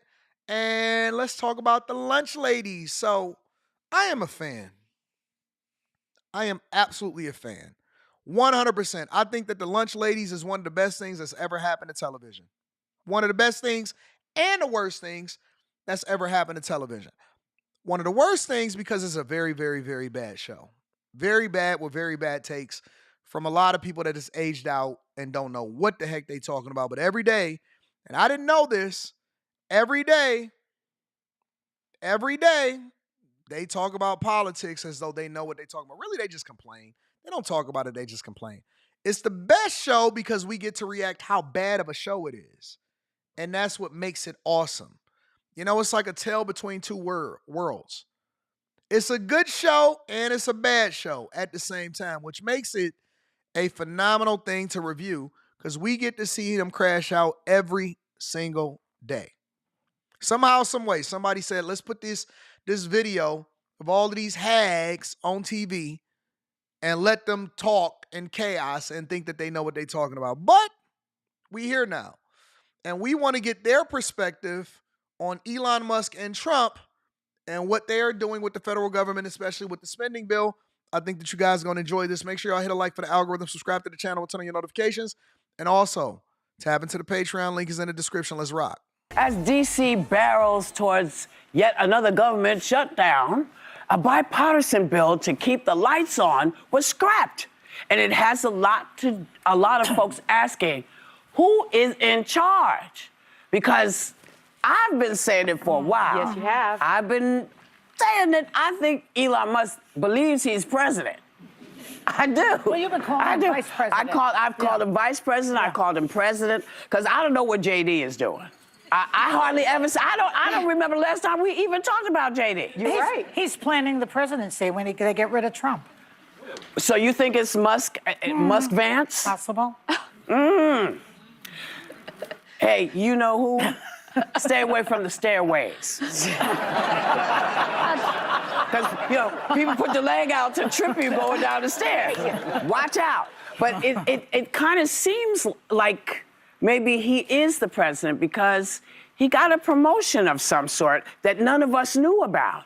Just look at the clip. You'll understand. What's your message to Elon Musk? Well, I was communicating with Elon last night. Elon and Vivek and I are on a text chain together. They understand the situation. They said, it's not directed to you, Mr. Speaker, but we don't like the spending. I said, guess what, fellas? I don't either.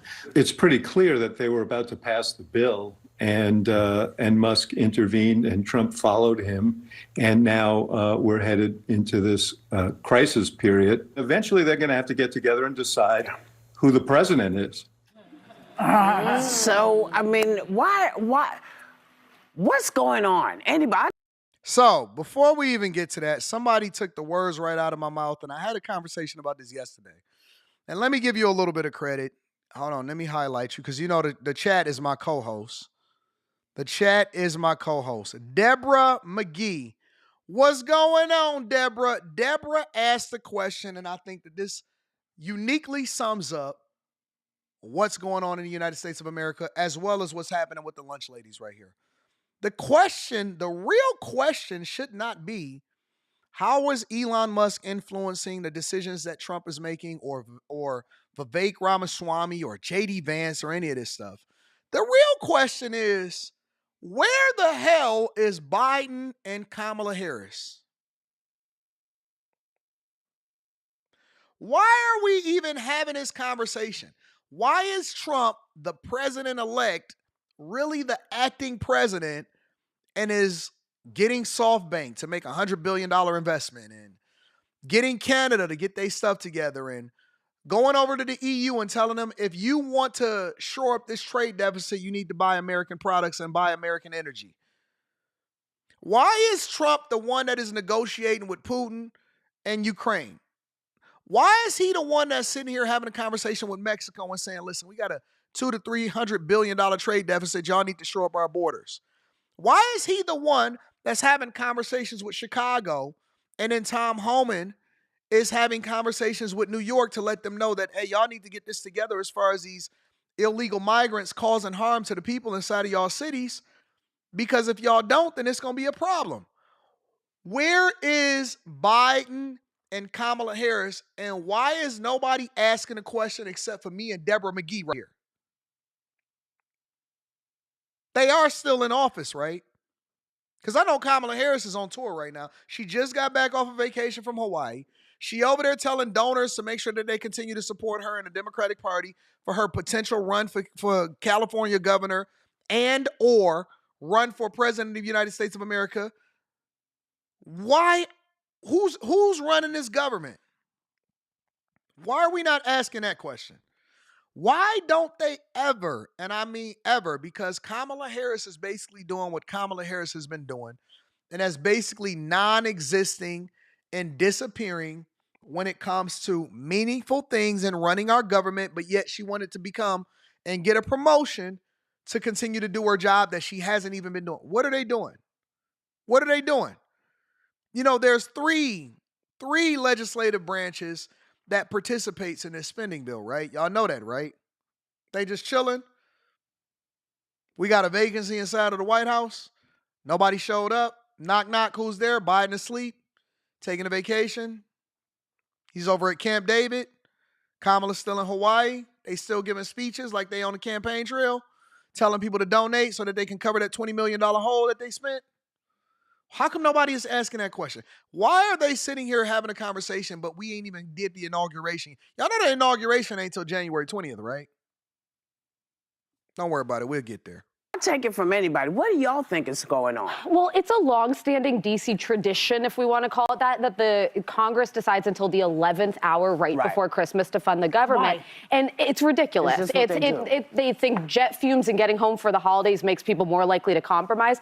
But Trump doesn't want this government funding bill passed because he doesn't want... Shout out to the turncoat. The debt ceiling to be raised in June when he's president. Republicans generally don't want to vote to raise the debt ceiling. They generally don't want to sign into law an increase in it.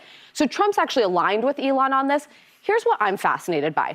They both have main character energy. They both want to be powerful and the people in charge. And I'm not convinced that this alliance is going to be super long lasting. There's just a chance there's going to be friction between Elon and Trump. But I will say this, there was a micro drama brewing. Nick Jonas, one of my other favorite Jonas brother, retweeted something with Elon Musk, and people just dragged him and came for him and were like, how could you support this guy? I would just remind folks, we think of Elon as like the chaotic guy who tweets about politics on the internet. A lot of America thinks of a guy who builds rockets, who created Starlink, which could save thousands of lives. Here's the thing, he's on track to be the first trillionaire in this country. And he wants to cut funding for farmers, for example. You know, as they say, no farmers, no food. Do you hear these old hags that don't know nothing about government or the budget or anything like that?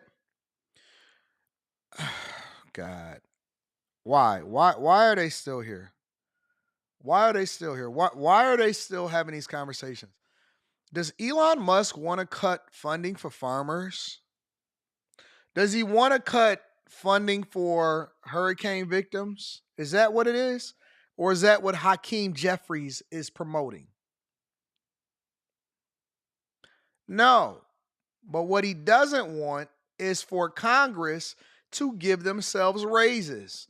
What he doesn't want is for them to put their pet projects into the budget. What he doesn't want is for us to build new football stadiums in D.C. How government operates is that you have one side say, well, listen, if you don't give us what we want, then we're not going to pass the budget in its current state. And then you say, okay, well, what do you want? And they got all of these pet projects, and they say, we also want to give ourselves a $70,000 a year raise. And if you don't give it to us, then we're going to go to the media and we're going to say, see, they didn't want to help farmers. They didn't want to help the victims of the hurricanes and over in North Carolina. They don't really want that. And it's a lie. It's the biggest lie ever. And so you have to start reading between the lines instead of taking talking points from Captain Big Head right here. And we all know Sonny is going to start talking. Listen. These women are absolutely, positively the best and worst things that's ever happened to TV. Yeah. No, and other working people. I was thinking the same thing, Joy. I was thinking the same thing. Hold on. No farmers, no. That's why I call them lunch ladies. I was thinking the same. Sabrina, you read my mind. I looked over in my screen and I seen that button was like, oh, we holding on for dear life. Just unbutton that thing. Let it fly. Let it fly out. Let it fly out. Don't let your button be like this. Because you're going to hurt somebody in the audience when that thing pop out and they go, just like the cartoons. That's what that button is saying.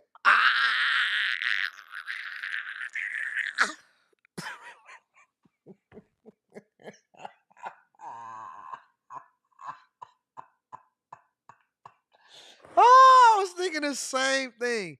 You read my mind. We on the same page. Shout out to the chat. Food. Yeah. No, and other working people. Well, so he's like the Grinch who stole Christmas, this guy. So why should anybody praise him? My Why? point is the Tell me. disconnect, I think, between like average Americans who think of him and associate him with actually great things he's done. Tesla has done great things for this country and for this economy. And they're not thinking about that he's tweeting about government funding bills or conspiracy theories. See, the problem is people really need to understand that he is not an elected official. Yeah. So he's in an advisory position, and so he's going to have conflict of interest with all of his businesses, because if he were an elected official, there would be a system of checks and balances, and he would have to divest from those businesses. So he's going to earn money from our government while running our government. And as Hakeem Jeffries said in a press conference, but also in this tweet, he said House Republicans have been ordered to shut down the government, hurt the working class Americans they claim to support. You break the bipartisan agreement, you own the consequences that follow. And that's the consequences are exactly, Joy, what you're talking about. They are hurting working people. You want to keep on saying they're hurting their own voters. Everybody keeps on saying, oh, the Republicans are now the party of the working class. Well, working class is about to be Well, and let us hurt remember by this. when the government shuts down, Congress still receives pay, which I think should not. Members, but not staff. That always irks me. Members, but And I don't understand that. How can y'all still pay for members of Congress?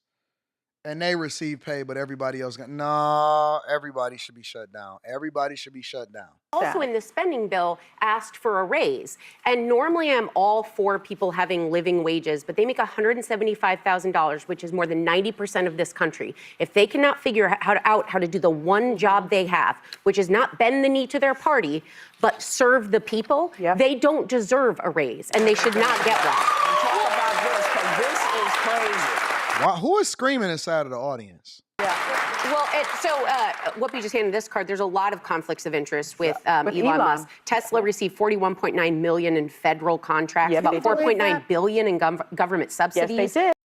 Do y'all know what that means? And I'm tired of people just saying numbers, but they don't really understand what that means. Let me read it. Let me let her say it again. I'm going to show y'all. $1.9 million in federal contracts, Yep, about they did. $4.9 billion in government subsidies. Yes, they did. A $465 million low-interest loan from the Department of Energy Yes, when the they company did. began.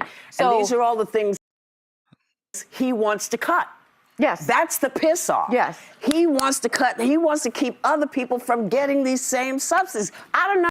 Do y'all understand what these subsidies are and how they're distributed? Because you do know that came from the Biden administration, right? I'll give you a little bit of an example. And this is looking at it from a business perspective, from a bunch of lunch ladies that know nothing about business at all. They have talking points that are written for them, and they're told to say it. And then they say it, and they sound stupid because they use it to try to substantiate a completely different argument. And so this is how. All right, you ready, Robert? I'm going to give you a little bit of insight. So, for example, the Biden administration passed the infrastructure deal and several other deals, okay? In that infrastructure deal, what they tried to do was incentivize automakers and push them away from ICE, internal combustion, aka V8s, V6s, 4 cylinders, turbocharged, supercharged, all of that. And so they cloaked it in the greening of our environment. And so what they did was they used legislation and they passed it through to have or incentivize different companies, including automakers, to move more towards EV. Well, part of that is they want consumers to adopt it. They want to phase out internal combustion engines. And then they said a part of that deal, which had a bunch of other bloat in there, was they also wanted to build infrastructure to handle EVs. So what they did was they gave out a bunch of money, or they said that they got a bunch of these different contracts, and they said they were going to build the infrastructure. Well, guess what? They didn't have the ability to do so. They couldn't find anybody to do it. They were overspending on building this infrastructure. And so they then reached out to Elon Musk, who was already doing so. And they asked him, one of the things that they did was they asked him, and this is one of the reasons why y'all need to join Stock Club, because Stock Club is not just about, hey, we're going to pick a stock, or hey, no, we look for and we deep dive into and we understand everything that's going on with these different companies, including the 8 things that we look for when we looking to invest in a company. Tap into the Patreon, link is in the description, as well as pin to the top of the chat. And we find out where the money is, what's happening, how legislation is affecting different things, and what's going on, right? And so they reached out to Elon Musk, for example, and they said, you are already building the infrastructure and funding it yourself through Tesla. What if we give you some of this money that we pass through? And remember, this is the Biden administration. What if we give you some of this money to help us with the infrastructure so that you're not just doing it independently? It also allows for other vehicles outside of Teslas to charge on your infrastructure, which helps us continue to push this green agenda into the United States of America. So they reached out to Elon Musk to work with him to ensure that they continue to build out this infrastructure that they passed through in this infrastructure deal that was done during his administration over the last 4 years.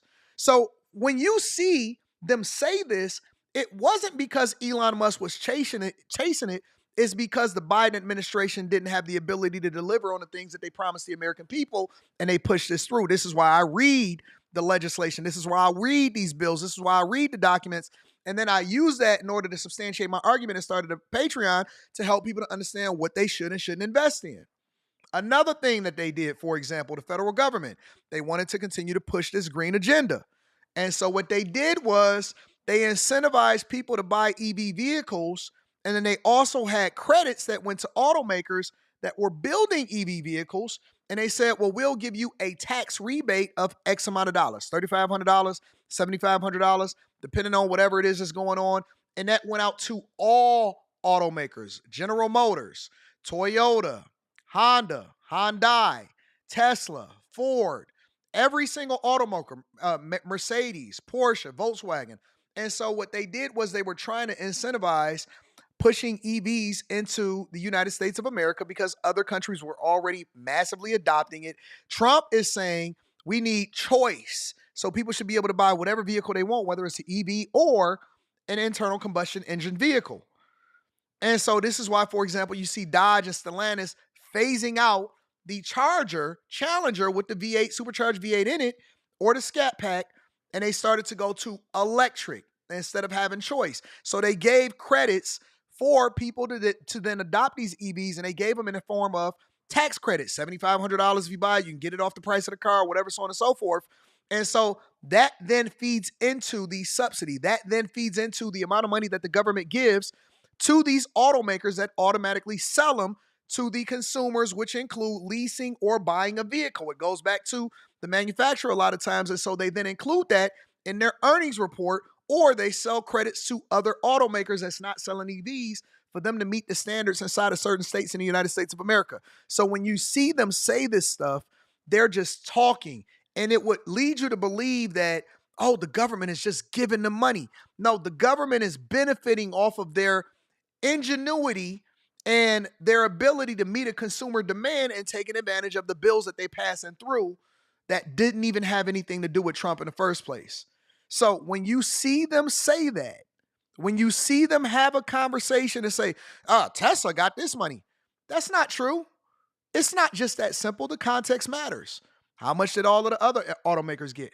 How much did they actually build out in the infrastructure? Is it costing them more, or is Tesla actually costing the federal government less by already building out the infrastructure and allowing for other vehicles that's not even Tesla's to charge on its infrastructure and on its network? All right? So this is why you have to be very, very careful of who you listen to. It's not just about reporting the news. When we look at these clips, we look at this as a source to jumpstart a conversation, but the context matters. And that is the difference between people like me and all of these other platforms that's just reading what the producers told them to say versus me having a conversation and breaking it down to you so you understand and that you're armed with the information. So when somebody say a talking point to you, you can make the adjustment and say, nah, you're wrong. Let me help you to understand it a little bit differently. Everything is to be looked at from a business perspective. Everything is to be looked at from a business perspective. If you go to the dealership right now, no matter what automaker, they selling an EV vehicle, and you say, well, what is the incentive? What is the tax credits that come along with that? That comes straight from the federal government. Then they factor that into their profit margin, which is one of the reasons why these women, these lunch ladies right here, is having this conversation. They don't know. They just talking. What makes you think that Whoopi Goldberg or Sonny Hostin actually understands what they talking about when they say, look, Sonny just agreeing. Listen to this. Tesla received 41.9. Whoopi just handed this card. There's a lot of conflicts of interest with Elon Musk. Tesla received 41.9 million in federal contracts, about 4.9 billion in government subsidies. Yes, they did. A 465 million low-interest loan from the Department of Energy yes, when the company began. So when they say, yes, they did, yes, they did, yes, they did, she don't know. They don't know. These women are so green and they have no idea of how the federal government apparently even works or where the money is coming from. If you're getting it from the Department of Energy, why do you think that they're getting that from the Department of Energy? Why do you think that the Department of Energy has allocated that money to be distributed from an infrastructure perspective? They just talking. They're just talking. We don't hate the lunch ladies. We like them. But we hate the fact that they're spewing negative information because it's a lot of people that watch this show, and then your grandma gonna be saying, I'm voting Democrat because Republican for the rich. Because they ignorant. And ignorant not being a negative thing towards you, you just don't know no better because you haven't ran into a Millionaire Morning Show to break it down for you. You just watching a View, and you think that Joy and them know what they talking about. Whoopi don't know her right from her left. She don't know her right from her left. They just talking. If it ain't a script that's given to her talking about, you gonna get everything back to you. You better do right by us. If it ain't that, what we listening to her for? If it ain't how to get a fade while you got dreads on your head, what we listening to Whoopi for? Sunny? Joy? And rain? Sunshine.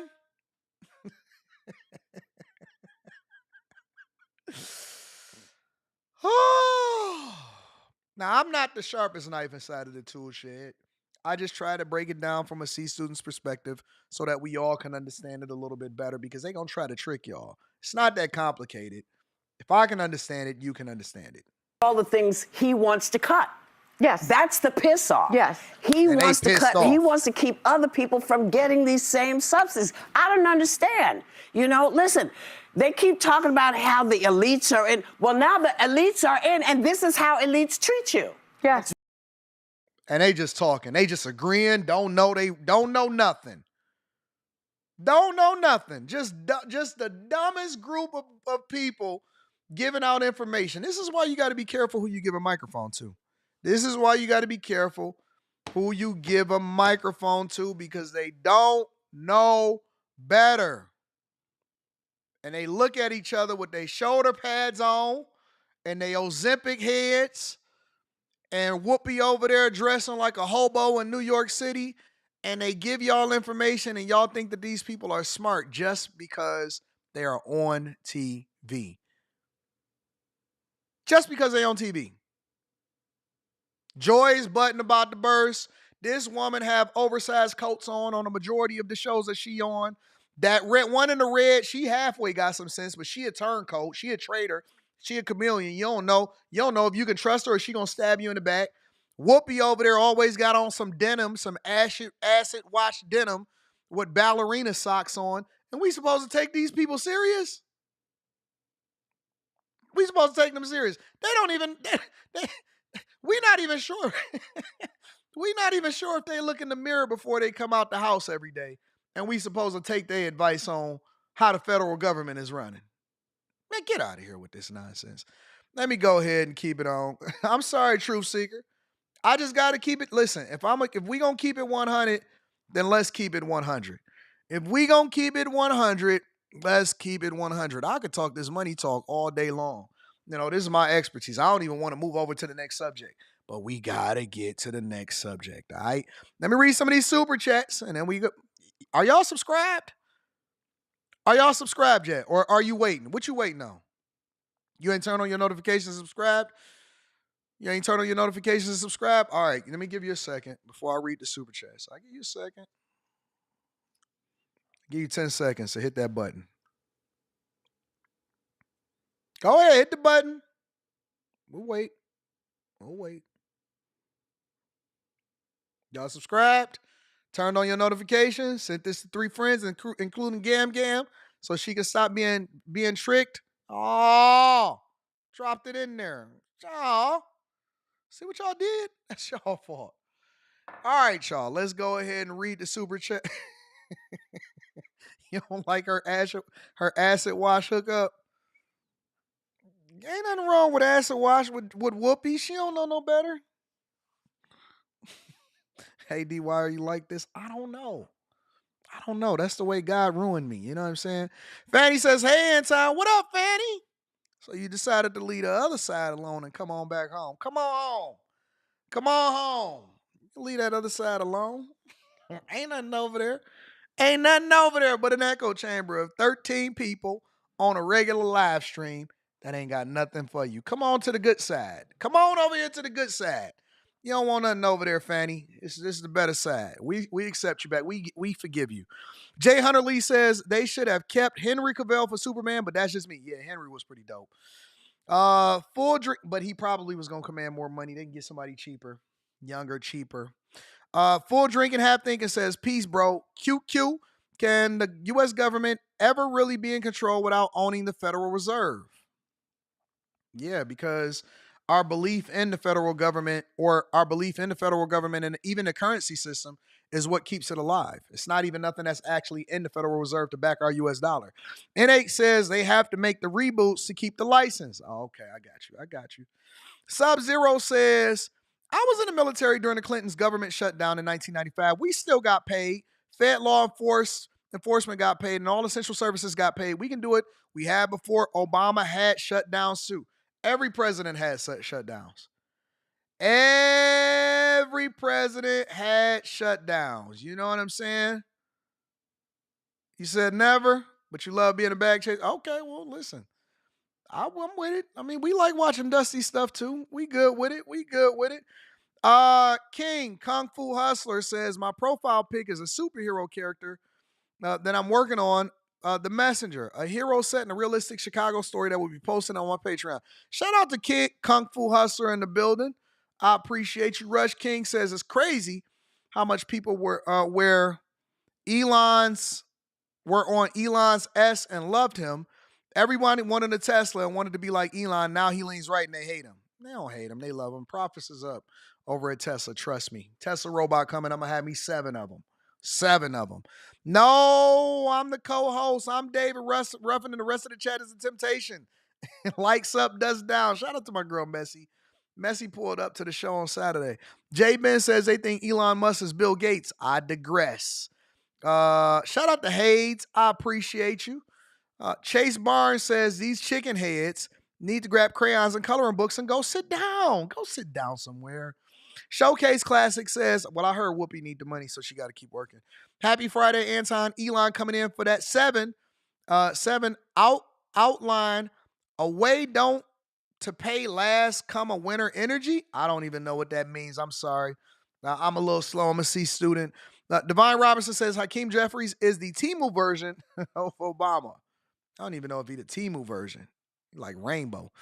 The CR also had a bunch of pages changing titles to be more politically correct and blocking RFK from holding any big pharma company accountable. Ooh, money talks. Smokey SGT says there's no actual audience on The View. The cheering and the applause is pre-recorded. It fades in and out too fast. You think so? You don't think that there's no audience on The View? You can't be a C student, Vam. Oh, yes, I am, Be Wise. If I did it, you can do it. Mr. Lot says Whoopi dressed like she got 4 different job interviews. And don't care about any of them. A.R. Smitty said, I can go for some dreads with my fade. Anton is cooking. Shout out to JT Coin Rings. High Tolerance says, the doors of the chat are open. We welcome you by the Bag Chaser experience that you're delivered from Dustyism. Sean S. says, House breaking up the bills to vote on individually on MSNBC. All right, we'll talk about it. Every president has had shutdowns, but Doge is new. Yes, the Department of Government Efficiency is new. Make sure y'all hit a like for the algorithm, subscribe to the channel, and turn on your notifications. Let's continue to rock out. Somebody said we're not live. Yes, we are live. Yes, we are live. And Scooby CC, I am's the kings of C students. I want to switch gears for a second. And I don't want to spend any more than 10 minutes. 10 minutes mean 15 over here. I don't want to spend any more than 10 minutes on this, but I want to switch gears. And the reason that I want to switch gears is because should we be bringing your local entertainers and celebrities, many of whom also endorse Biden and Kamala Harris for President of the United States of the Americas, should we be bringing our local celebrities to the front of the congregation because rich artists basically finesse the federal government? Biden said you got 10 years to make right on this. But they finessed the federal government and taxpayers of PPP loans. But they got some special loans. Let's talk about it, y'all. Tonight, big names in entertainment like Lil Wayne, DJ Marshmello, and Chris Brown facing scrutiny for spending millions in COVID relief money on themselves, according to an in-depth report by Business Insider, which reviewed accounting documents and filings with the Small Business Administration, which administered the loans. NBC News has not seen the documents, but the reporting says the celebs were awarded money from the Shuttered Venue Operators Grant. It was, talked about as something that would help, the local institution concert venue, the middle class stagehand, the small time performing artist who's, just getting their start. But in the case of A-list star Lil Wayne, Business Insider reviewed documents showing the rapper received $8.9 million in relief funds, spending $1.3 million on private jets. Disrespectful. Now, y'all do realize, again, that these are taxpayer dollars. Because listen, if we gonna sit there and hold regular, everyday people accountable for finessing PPP loans, I don't see why we can't also hold these rappers and singers and electronic music artists and entertainers accountable for doing the same thing. 1.3 million on private jets. That's what you said that you was going to spend it on. Okay, let's continue to go on. Another $460,000 going to clothes, including Balenciaga and Gucci, after canceling a New Year's Eve show in 2021 due to weather conditions. Business Insider says the rapper apparently partied at a nightclub, but still billed taxpayers nearly $88,000 for the concert that never happened. Chris Brown and his companies receiving $10 million, according to the article, including thousands for his birthday party's LED dance floor, hookah and bottle service, nitrogen ice cream, and even some burn holes in the rental couches. Certainly not what I think the members of Congress had in mind when they approved this money. The Business Insider reporting going on to say that an almost $10 million grant to superstar DJ Marshmello's company went straight into his pocket. They just taking the money and they just making it happen. They just making it rain. Literally making it rain. I seen this the other day. It's funny because I was about to talk about it yesterday, but was it yesterday or the day before? But we had to address Fawny Willis, so we pivoted away from that in order to have this conversation. But this is disrespectful, in my opinion. This is because they'll sit there and say, "Oh no, that's the government." No, this is y'all taxpayer dollars, and these people finessed. Musicians whose tour revenues declined steeply during the pandemic were likely eligible for the grants, which were awarded based solely on revenue, according to the SBA. It would not be surprising if this was entirely legal. And it still seems to violate the spirit of what these programs were really targeted at. DJ Marshmello, Lil Wayne, and Chris Brown did not immediately respond to NBC News' request for comment and did not provide comments to Business Insider. This wasn't the only pandemic-era relief program facing scrutiny, as many became a target for fraud. Experts estimating the Paycheck Protection Program meant to help small businesses keep up with payroll was robbed of at least $80 billion. I think there's plenty of blame to go around. Certainly the program design left itself susceptible to this poor targeting and also to the fraud. Some experts say celebrity spending like this, even if it didn't violate any laws, could encourage others to take advantage of these programs. And when you see people getting this money who didn't really need it, you could see where people kind of use that to internalize and to justify maybe kind of pushing the bounds of applying for these things themselves. So let's go into the Business Insider report. There's no need in just sitting there and listening to them give a summary of it. Let's see if we can pull it up for ourselves, all right? So this is the Business Insider report where it basically breaks down exactly how all of these people spent this money. Says, even though musicians struggled, Lil Wayne wasn't one of them. He sold his master recordings from his record label's artists for more than $100 million. He was pardoned for felony gun possession in the last minute by then-President Donald Trump, who they say hate black people. He purchased a $15.4 million mansion in the mountains of Los Angeles. And he received $9 million of grant money from a little-known pandemic relief program that he used to cover more than 2 years' worth of spending on a luxury hotel stays, designer clothes, travel to and from the nightclub appearances around the country, which included a private jet. This is from Business Insider. Rappers whose real name is Dwayne Carter spent more than $1.3 million from the grant on private jet flights, $460,000 on clothes and accessories from Gucci and Balenciaga. He billed taxpayers $175,000 to expenses related to a music festival promoting his marijuana brand and clothing for artists associated with his record label.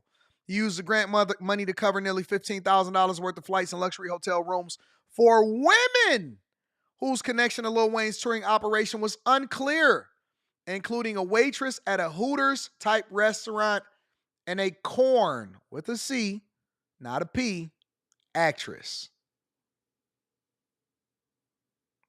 So y'all think that they just flying them in on their own dime? No, they flying them in on taxpayers' dime. They're flying these women in on taxpayer dime. It's messed up, ain't it? Goes on to say, well, let's skip down. Let's skip down. Party at the nightclub, got it.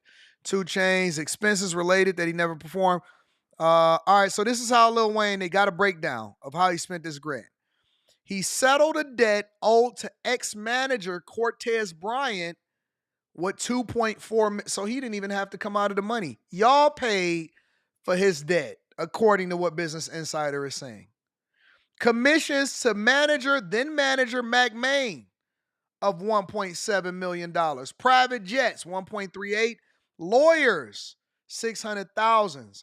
Accountants, another 600,000. Clothes, $500,000. Contractors to his people that be at his shows, $327,000. Settling the debt to a former accountant that he already hired, $300,000.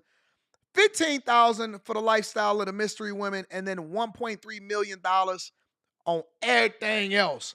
Boy, they out here living like a rock star. I just can't believe that this is playing out the way that it's playing out. Are y'all okay with this?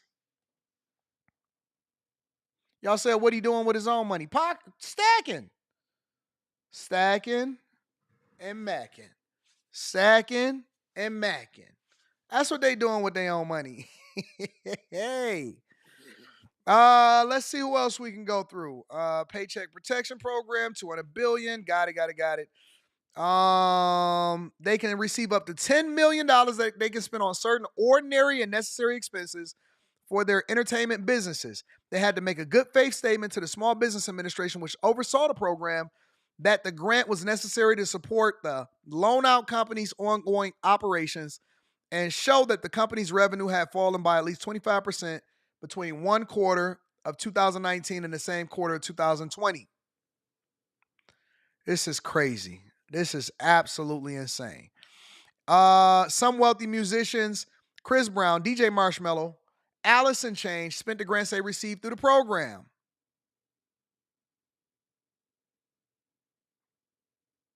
This is insane. Yeah, I think they need to be held accountable for it. Lil Wayne wasn't the only one to engage in questionable grant spending. Chris Brown spent some of his grant on a big paycheck, a big party.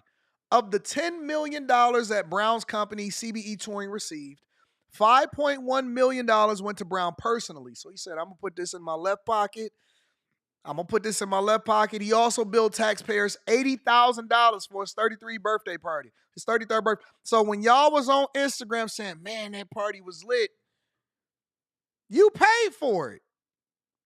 He took 5.1, put it in his pocket, took 80,000 and spent it on a birthday party. That's crazy.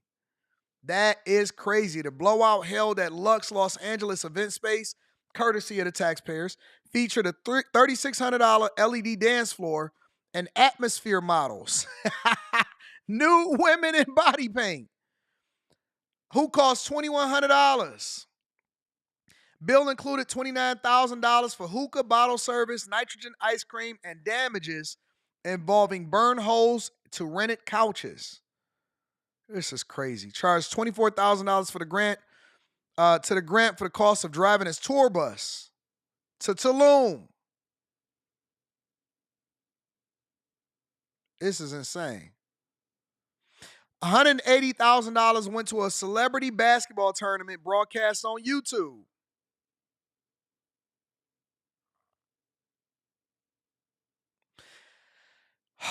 This is insane. This is how Chris Brown spent it on him. $5.1 million that went to him. $1.3 million went to his insurance company. His manager got $823,000, according to Business Insider. Lawyers, accountants, the crew payroll, celebrity basketball tournaments, everything else, $1 million.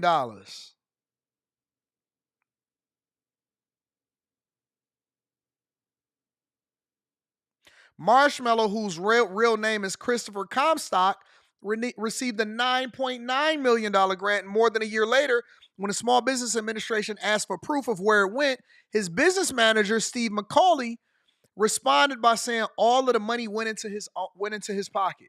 He didn't even have to provide an account. He just said, listen, he put it all in his own pocket. Good God.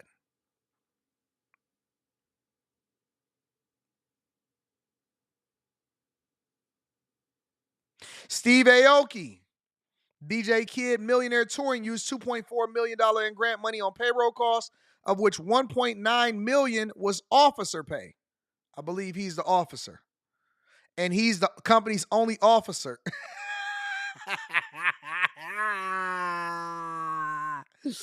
Three of four members of the rock band Shutdown split at least $2.5 million of their $8.3 million grant on top of those distributions. Shutdown's four members paid themselves more than $100,000 each of the roughly $1.2 million grant that was allocated for payroll. This is crazy. Oh, snaps. Ray Shrimmer. They paid themselves $7.7 million of a grant. Good God. Alice in Chains. Guitarist Jerry Cantrell took in $1.4 million. They just stole y'all blind. So if y'all want to know where all of the money went, it didn't go out to the streets. It went to their pockets. So while y'all sitting there worshiping these people on Instagram, thinking that these people is really balling, yeah, man, this and that, this and that, the rich got richer off of y'all backs.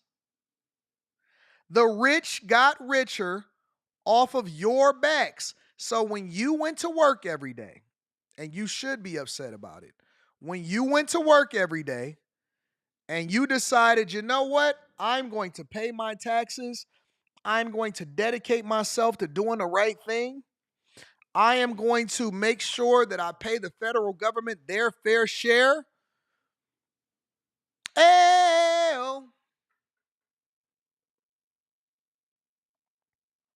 They was getting rich off of y'all.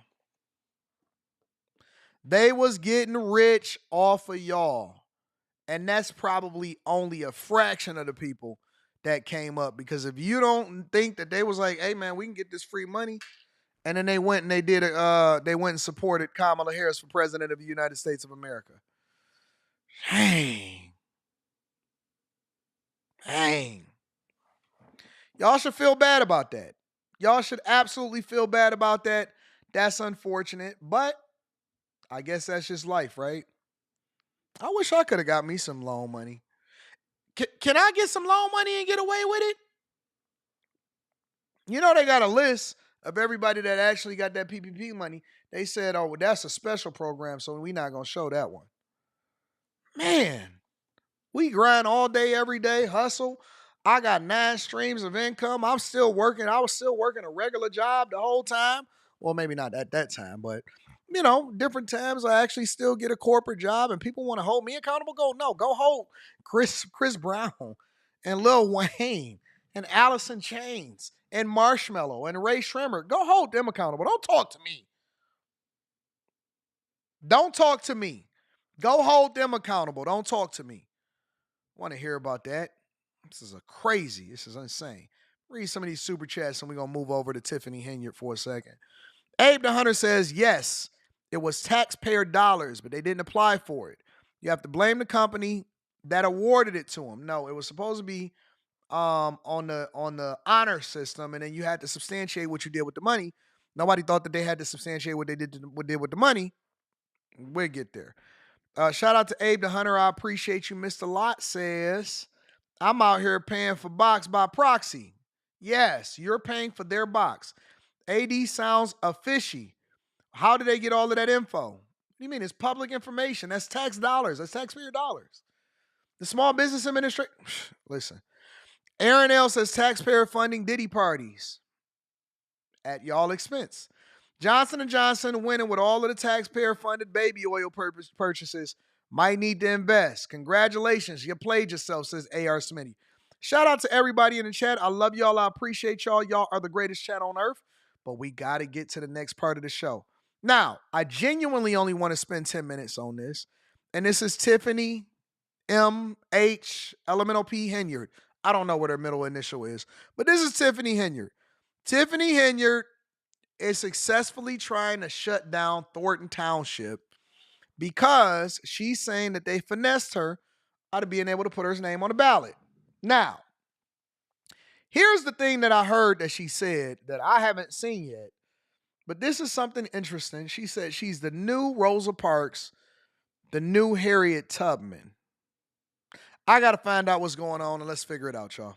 This battle between two board members and Supervisor Tiffany Henyard has escalated into an all-out government shutdown in Thornton Township. The doors here at township buildings are locked. Many services have been stopped. But Henyard said she's going to bring those board members to court to make them show up for work. Is Thornton Township shut down because of insurance? Yes, that is true. The fact is, the Board of Trustees, Carmen Carlisle and Chris Gonzalez, did not come to any board meetings for over 60 days, causing us to not have insurance. Township Supervisor Tiffany Henyard confirming to me COVID shutdown protocols are in place, allowing township staff to work from home to avoid layoffs. After a battle between Henyard and the two chronically absent members of the Thornton Township Board, Carmen Carlisle and Chris Gonzalez. Our hesitation is that if there's a person in there that will just say yes to everything, I mean, it will set us back. The trustees say they're boycotting to prevent Henyard from appointing a tie-breaking trustee, something Henyard maintains the two could block if they attended meetings. Do you have the power to unilaterally appoint someone to this tie-breaking vote position? I do not. So we're going to look at this a couple different ways. We got to be objective. We got to be objective. We got to be objective. We got to be objective. We're going to look at this a couple different ways. All right. The first way that I want to look at this is because, again, number one, the people voted for this, so I can't feel bad for them. All right, the people vote for, and I'm not just talking about Tiffany Henyard. I'm talking about the other council members that were supposed to be showing up at these board meetings to work on behalf of the people. So if the people voted for it, then they need to be showing up to work. Are they still getting paid? Yes, they are. Did they paychecks come through? Yes, it did. So as much as you may not like Tiffany Henyard, and I don't necessarily care for the job that she does, we also need to hold accountable the people that are not so much in visible places that is benefiting off of taxpayer dollars.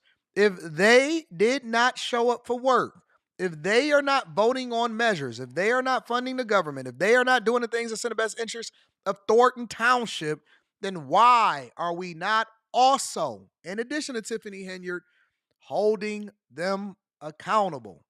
So they could just boycott and protest while still getting a paycheck? They could not show up for work for 60 days and they still got a job? Where they do that at? Where they do that at? Where is it that you can go and work? And then again, I just want to know because I want to make sure that I can get that type of job. And we'll job jump every 60 days, 60 to 90 days, we'll go find another job. Where is it at where you can go and work, but you can boycott on taxpayer dime and not have to show up for work? That's all I want to know.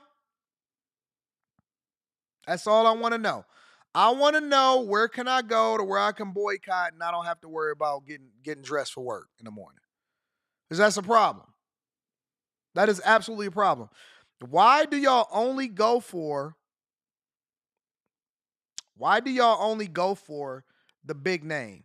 Because every time I look in the comments, I see Tiffany Henyard, Tiffany Henyard, Tiffany Henyard, Tiffany Henyard, Tiffany Henyard, Tiffany Henyard, Tiffany Henyard, sent Tiffany Henyard. Cool. So y'all don't like Tiffany Henyard?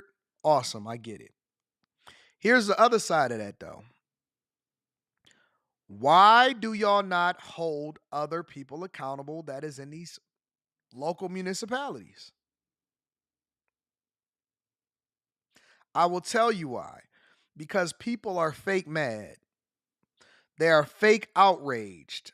They are not truly against Tiffany Henyard. They don't even dislike Tiffany Henyard. They don't even go up and vote. They don't dislike Tiffany Henyard. I'm telling you the truth. They don't like what's being promoted to them to dislike her, but they are not actually even participating in the legislative process. How can you not like something and say that you're not participating? That don't even make sense. People don't really dislike Tiffany Henyard. They dislike the fact that I said that I didn't like Tiffany Henyard. You missed it. You missed it. People don't dislike Tiffany Henyard. They dislike the fact that I said that I didn't care for Tiffany Henyard. And so that's the thing that they are making their decisions off of. And it's not just me. I'm using me as a placeholder. They dislike what other content creators told them to dislike. It is influential.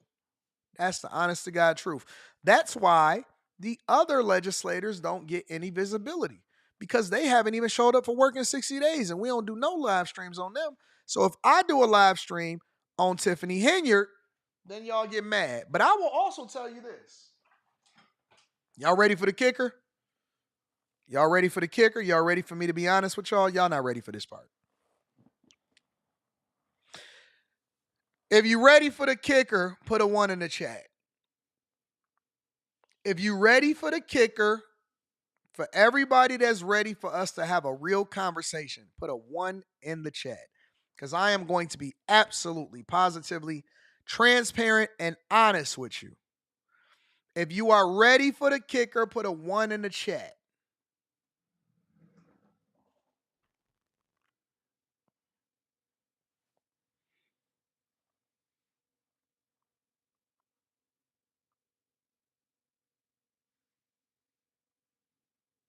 All right, y'all ready for the kicker? I see you.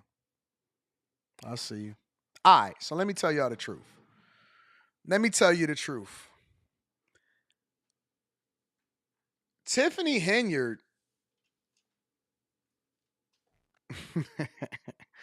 Shout out to Tiff. Tiffany Henyard.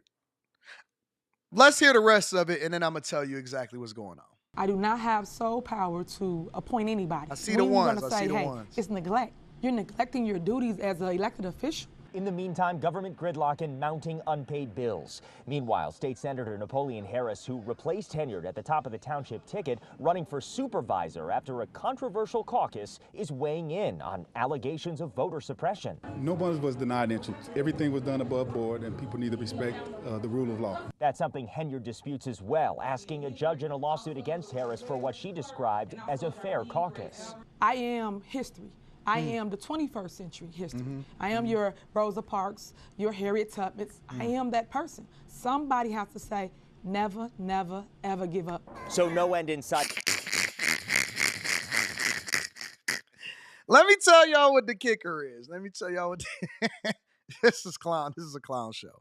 She says she is Harriet Tubman, she is Rosa Parks. But you know what's so funny about it? And here's the kicker. So I'm looking at this guy, State Senator Napoleon Harris. You know what I see? Tiffany Henyard. All of the people that say that they hate Tiffany Henyard, the majority of them, you know what I see? Tiffany Henyard. Anton, what the heck are you talking about? What does that mean? That means that you just like her.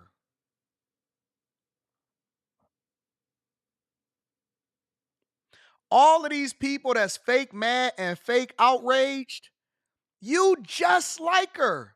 You don't go to work on time. You don't do what you're supposed to do.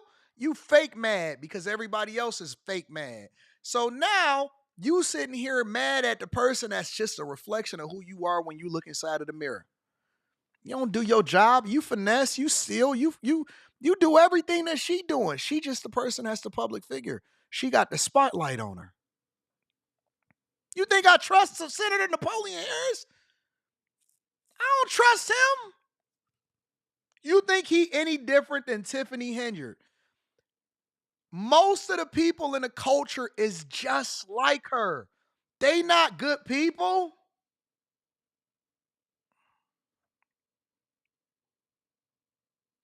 Most of the people in the culture is just like her. They not good people. When you see Tiffany, for most of y'all, most of the people that criticize her, you criticizing yourself. You the same way. You are just like her. You late to your job. Yo, you gonna finesse. You probably got your little son or your little boyfriend a job, and you told everybody don't say, or you told him to say, hey, don't say that you my boyfriend.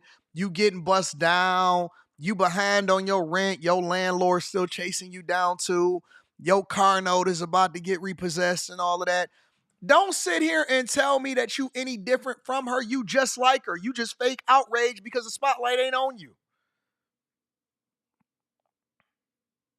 I don't listen to these people. I don't listen to these people. I know what I see. You know what I see when I look in his eyes? When I see him smiling, you know what I see? Finesse. Finesse. Honest to God, I see finesse. And listen, I can't sit here and say that he did anything wrong. The only thing I could see is how he ran the caucus in the first place. Listen, you hate her so much that you didn't look and see that he was running it as a finesse, which is going to cost taxpayer dollars with a lawsuit. Anybody that got to do crook stuff in order to get rid of a crook is a crook themselves. That's the reason why Batman was so significant, because he refused. He refused to take a life. The reason why Joker was so disappointed in Batman is because he wanted him to do the same thing that he was doing. He wasn't concerned about whether or not Batman won or not. He was more or less concerned with exposing Batman to be just like the Joker. That was the difference between Batman and the Joker, is that the Batman wouldn't do the same things that the Joker did, but the Joker thought that Batman was similar to him. When I look at him and I look at the way that he ran the caucus, it's no different than Tiffany Henyard. Listen, he is the Brandon Johnson to Lori Lightfoot. In my opinion, just the way that he operated is the Brandon Johnson to the Lori Lightfoot in Chicago. Tiffany Henyard, Napoleon Harris. Lori Lightfoot, Brandon Johnson. For whatever reason, y'all think that this guy or these people that was all inside of that gymnasium is any different than the very person that they kicking out. They the same person. They the same person. I'm not sitting here.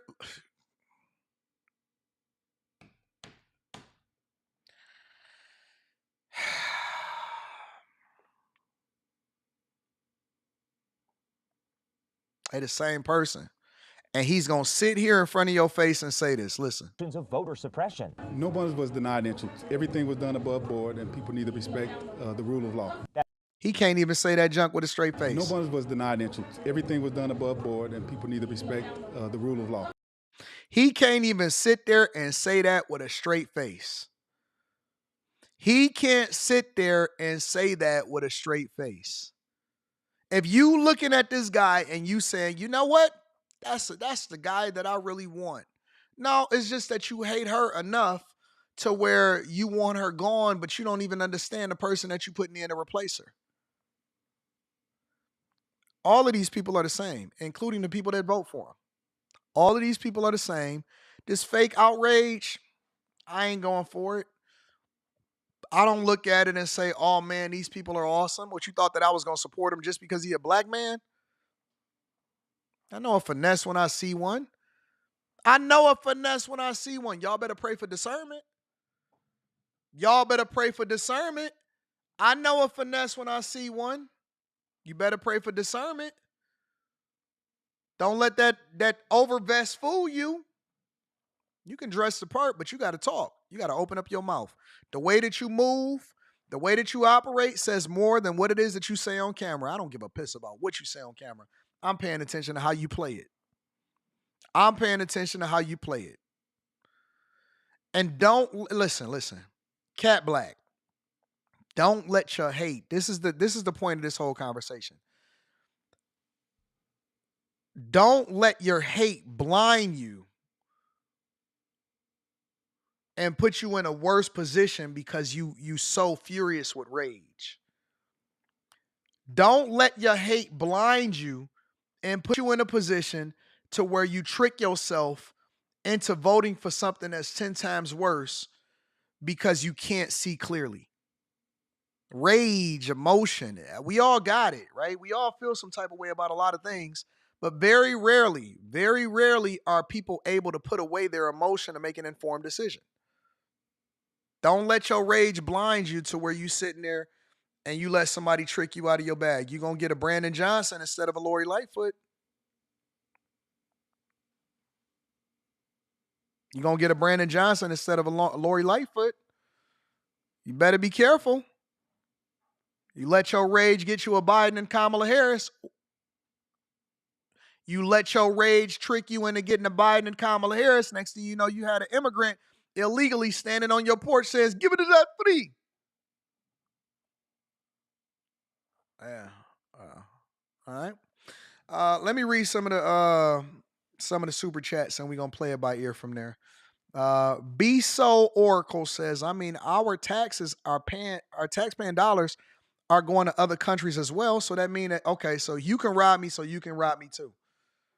I don't want nobody to rob me. Just because they go into other countries don't mean that I want to give it to Lil Wayne, Louisiana. I don't want it to go there, or I don't want it to go there. That's what I'm saying. Listen, one wrong turn, one wrong, two wrongs don't make a right. She a lie, and the truth ain't in her. She says she was the new Harriet Tubman and Rosa Parks. JC says there's something kind of hot about Tiffany Henyard. You like Tiff? All right. Crabs in the barrel are kicking the other crabs back down. Imagine Onward says Joe just announced that a final aid package of $1.2 billion to Ukraine. Get your passports and spend your money in another country like our government does. Making all of their friends rich. Rashawn Irving says, I want to see what happened in the Republican side because they had the same caucus meeting. Make sure y'all hit a like for the algorithm, subscribe to the channel, and turn on your notifications. It has been a phenomenal week.